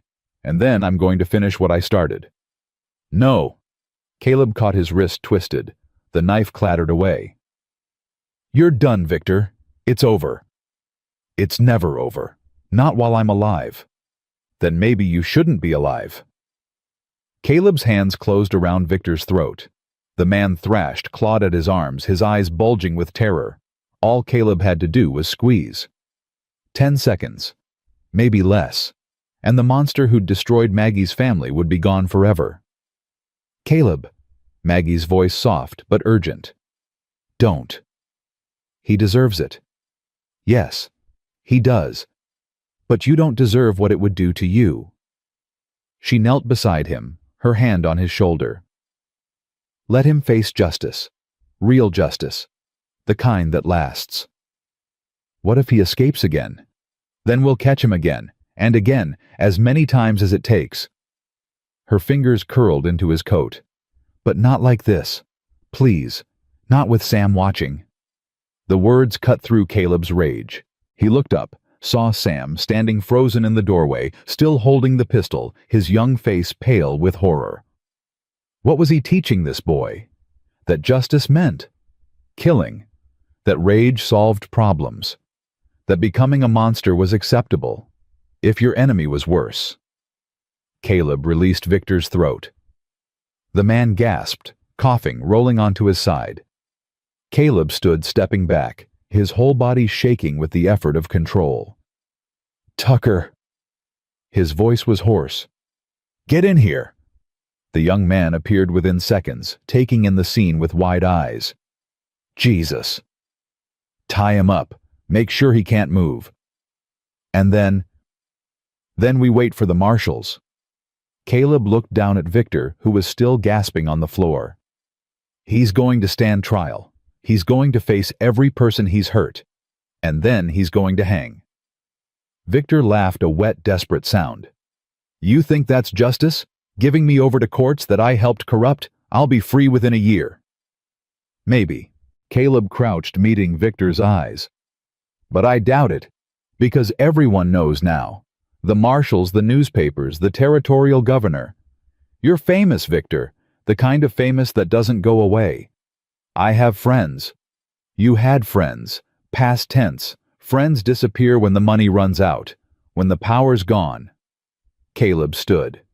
"You're alone now, just like you left Maggie, just like you left Sam, and you're going to stay alone until the day you die." He turned away, dismissing Victor from his attention. Maggie was already moving toward Sam, wrapping her arms around the trembling boy. "You were so brave," she whispered. "So brave." "I almost shot him." Sam's voice was tiny. "I wanted to." "But you didn't. You controlled it. That's what matters. Mr. Thornton controlled it too." The boy looked at Caleb over his grandmother's shoulder. "He wanted to kill Uncle Victor. I could see it. But he stopped." "Yes, he did." Sam broke free of Maggie's embrace, crossed to Caleb. For a moment he just stood there looking up with those two old eyes. Then he wrapped his arms around Caleb's waist and held on like his life depended on it. "Thank you," the boy whispered, "for not becoming like him." Caleb's eyes stung. He held the boy close, feeling something crack open in his chest, something that had been frozen for 4 years, finally thawing. "Thank you for reminding me who I want to be." The marshals arrived 3 days later. A full contingent this time, 8 men led by a grim-faced official named Deputy Marshal Harrison, who'd been tracking Victor since his escape. They took custody of the prisoner with professional efficiency, ignoring Victor's threats and promises with equal disinterest. "He'll be tried in Denver," Harrison told Maggie. "Federal court. No territorial interference. I can promise you that much." And the others, his associates. Being rounded up as we speak. The railroad executives, the politicians, they're all scrambling to cut deals. Turns out nobody wants to hang for Victor Holloway's schemes. What about testimony I can provide? Mrs. Holloway. Harrison's voice softened. You've done enough. More than enough. Let us handle the rest. Maggie nodded slowly. 3 years of fighting, of gathering evidence, of watching her back, and now it was someone else's burden. The relief in her face was mixed with something else. Uncertainty, maybe. Loss of purpose. Caleb understood. He'd felt the same way after the war, after leaving the marshal's badge behind. When you'd built your life around one battle, the silence after victory could be deafening. He found her that evening on the porch, watching the sun set over the mountains she'd called home for 3 decades. How are you feeling? Empty. She smiled slightly. Isn't that strange? I should be celebrating? Victor's gone. The ranch is safe. Sam is safe. Everything I fought for, I won. But I don't know what to do now. For so long, survival was enough. Protecting what's mine. Fighting the next battle. She turned to look at him. What do you do when there's no battle left? You find something else worth fighting for. Like what? Caleb moved closer, taking her hand. Like building something. Not just defending what exists, but creating something new. A future. A future. She tested the word like it was foreign. I'm not sure I remember how to think about futures. Neither did I. Until a few weeks ago. What changed? You know what changed? Their eyes met. Maggie's breath caught. Caleb, I'm not asking for anything you're not ready to give. I just want you to know you don't have to face the future alone. Whatever it holds, whatever comes, I'll be here. If you want me.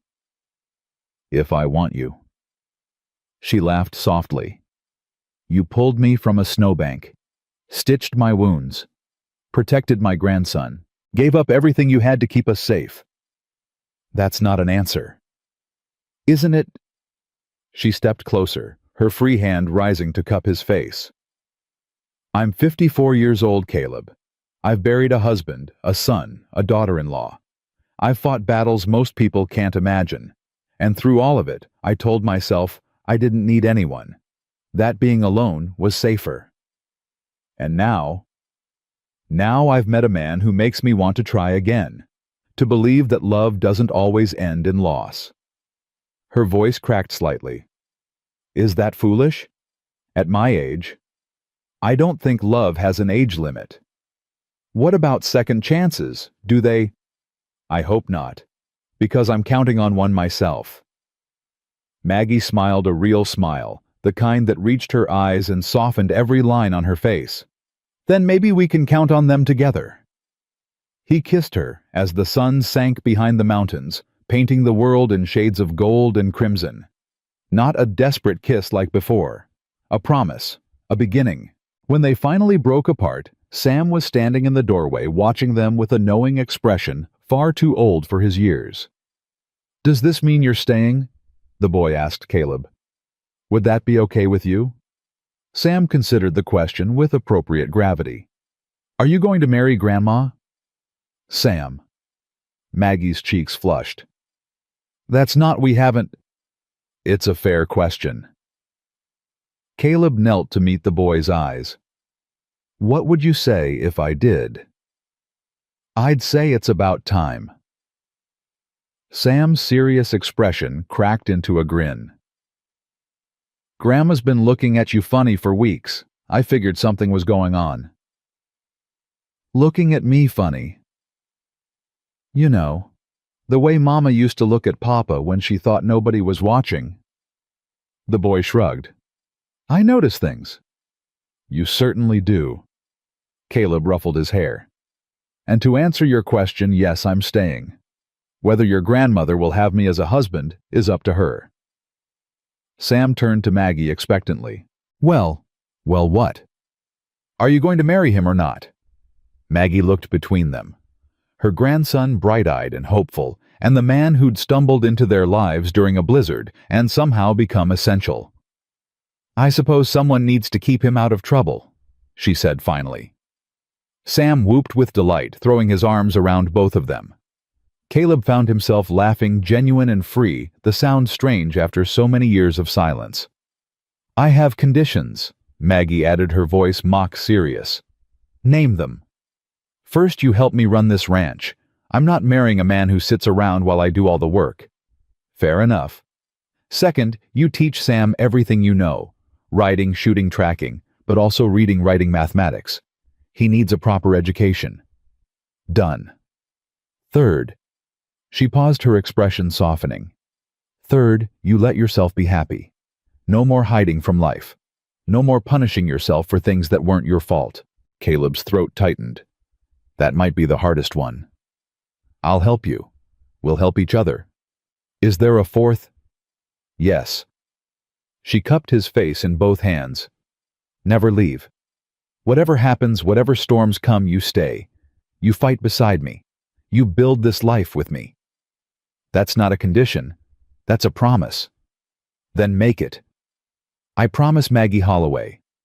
On my life. On everything I have left to give." He covered her hands with his. "I'll stay. I'll fight. I'll build. For you. For Sam. For whatever future we create together." Sam tugged at both their sleeves. "Can we have cake to celebrate?" The mundane request shattered the moment's intensity, making both adults laugh. "I think we can manage cake," Maggie said. They went inside together, Sam chattering about wedding plans and new rooms, and whether Caleb would officially become his grandfather or just be called something else entirely. The boy's energy was infectious, filling the house with life it hadn't known in years. Caleb watched him, feeling something settle into place in his chest. Not the sharp pain of grief he'd carried for so long, but something softer, warmer, an acceptance that loss and love could coexist. That moving forward didn't mean forgetting. Sarah would have wanted this. He knew it with absolute certainty. She would have wanted him to find joy again, to help raise another child, to love another woman. She would have been happy. And maybe, just maybe, that was enough. 6 months later. The wedding was small, just ranch hands, a few neighbors, and the traveling preacher who'd been passing through Silverton. Maggie wore her best Sunday dress, faded blue with white lace at the collar. Caleb wore a suit he'd borrowed from Ezra, too tight in the shoulders but presentable. Sam stood beside them, holding the rings with appropriate solemnity. "Do you, Caleb Thornton, take this woman to be your wife?" the preacher asked. "I do." "And do you, Margaret Holloway, take this man to be your husband?" "I do." "Then, by the power vested in me by the territory of Colorado, I pronounce you man and wife." The preacher smiled. "You may kiss the bride." Caleb did thoroughly, while the ranch hands cheered, and Sam made exaggerated gagging noises that belied his grin. "Well, Mrs. Thornton," Caleb said when they finally parted. "What now?" "Now we live," Maggie replied. "Actually live, not just survive." "I think I remember how." "Good, because I'm going to need help with spring calving, fence repairs, and keeping up with an 8-year-old who thinks he's already grown." "I heard that," Sam called. "You were meant to." They celebrated into the evening, eating and drinking and telling stories. Tucker made a toast that was surprisingly eloquent. Ezra played fiddle badly but enthusiastically. Sam fell asleep against Caleb's shoulder, exhausted from excitement, and Caleb carried him to bed without waking him. When he returned to Maggie, she was standing on the porch looking out at the land that was now theirs together. "Happy?" he asked, slipping his arms around her from behind. "Terrified?" "That's not what I asked." "I know." She leaned back against him. "Yes, I'm happy. Happier than I've been in years, maybe ever." "Then why terrified?" "Because happiness is fragile. It can be taken away so quickly. I've learned that the hard way." "So have I." He rested his chin on her head. "But maybe that's why it matters. Because it's fragile. Because it's rare." "You're getting philosophical in your old age." "Blame Sam. He asks too many questions." Maggie laughed softly. "He does. He's going to be impossible once he figures out he can play us against each other." "Already figured it out. He's just waiting for the right moment. Smart boy. Takes after his grandmother. They stood together in comfortable silence, watching stars appear one by one in the darkening sky.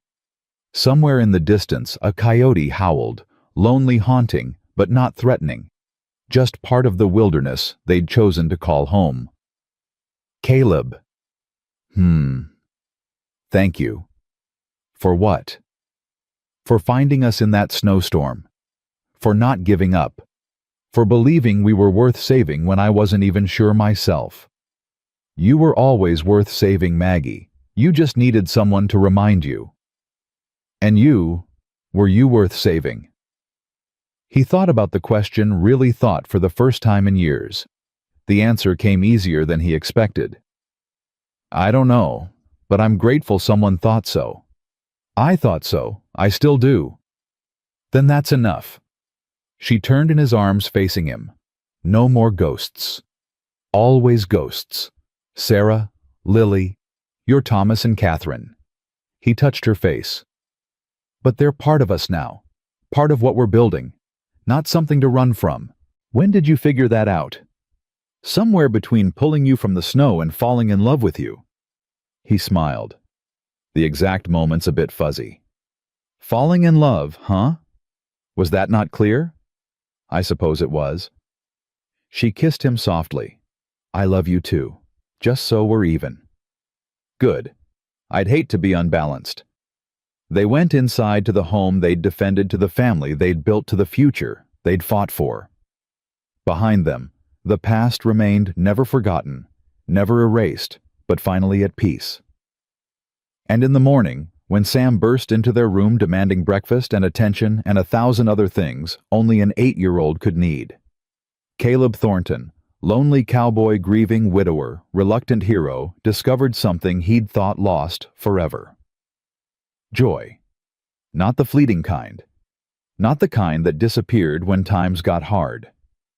But the deep, quiet, unshakable kind that came from belonging somewhere. To someone. To a family that had chosen him as surely as he'd chosen them. He'd spent 4 years running from life, hiding from pain, building walls that kept out everything good and bad alike. Now watching Maggie laugh at something Sam said, feeling the warmth of a home that was finally his, Caleb understood what he'd been missing. Not happiness. Happiness was temporary, dependent on circumstance. What he'd found was something rarer, something stronger. Peace. The kind that came from knowing exactly where you belonged, from loving and being loved in return, from facing the worst life could throw at you, and coming out the other side bruised but not broken, scarred, but still standing. Sarah would have been proud. Lily would have loved her new brother. Caleb was certain of it. And somewhere, Thomas and Catherine Holloway were smiling, knowing their son was safe. Their mother was happy, their legacy was secure. The past was part of them. It always would be. But it no longer defined them, no longer limited them, no longer held them prisoner. They had broken free. And now finally, wonderfully, impossibly, they were home.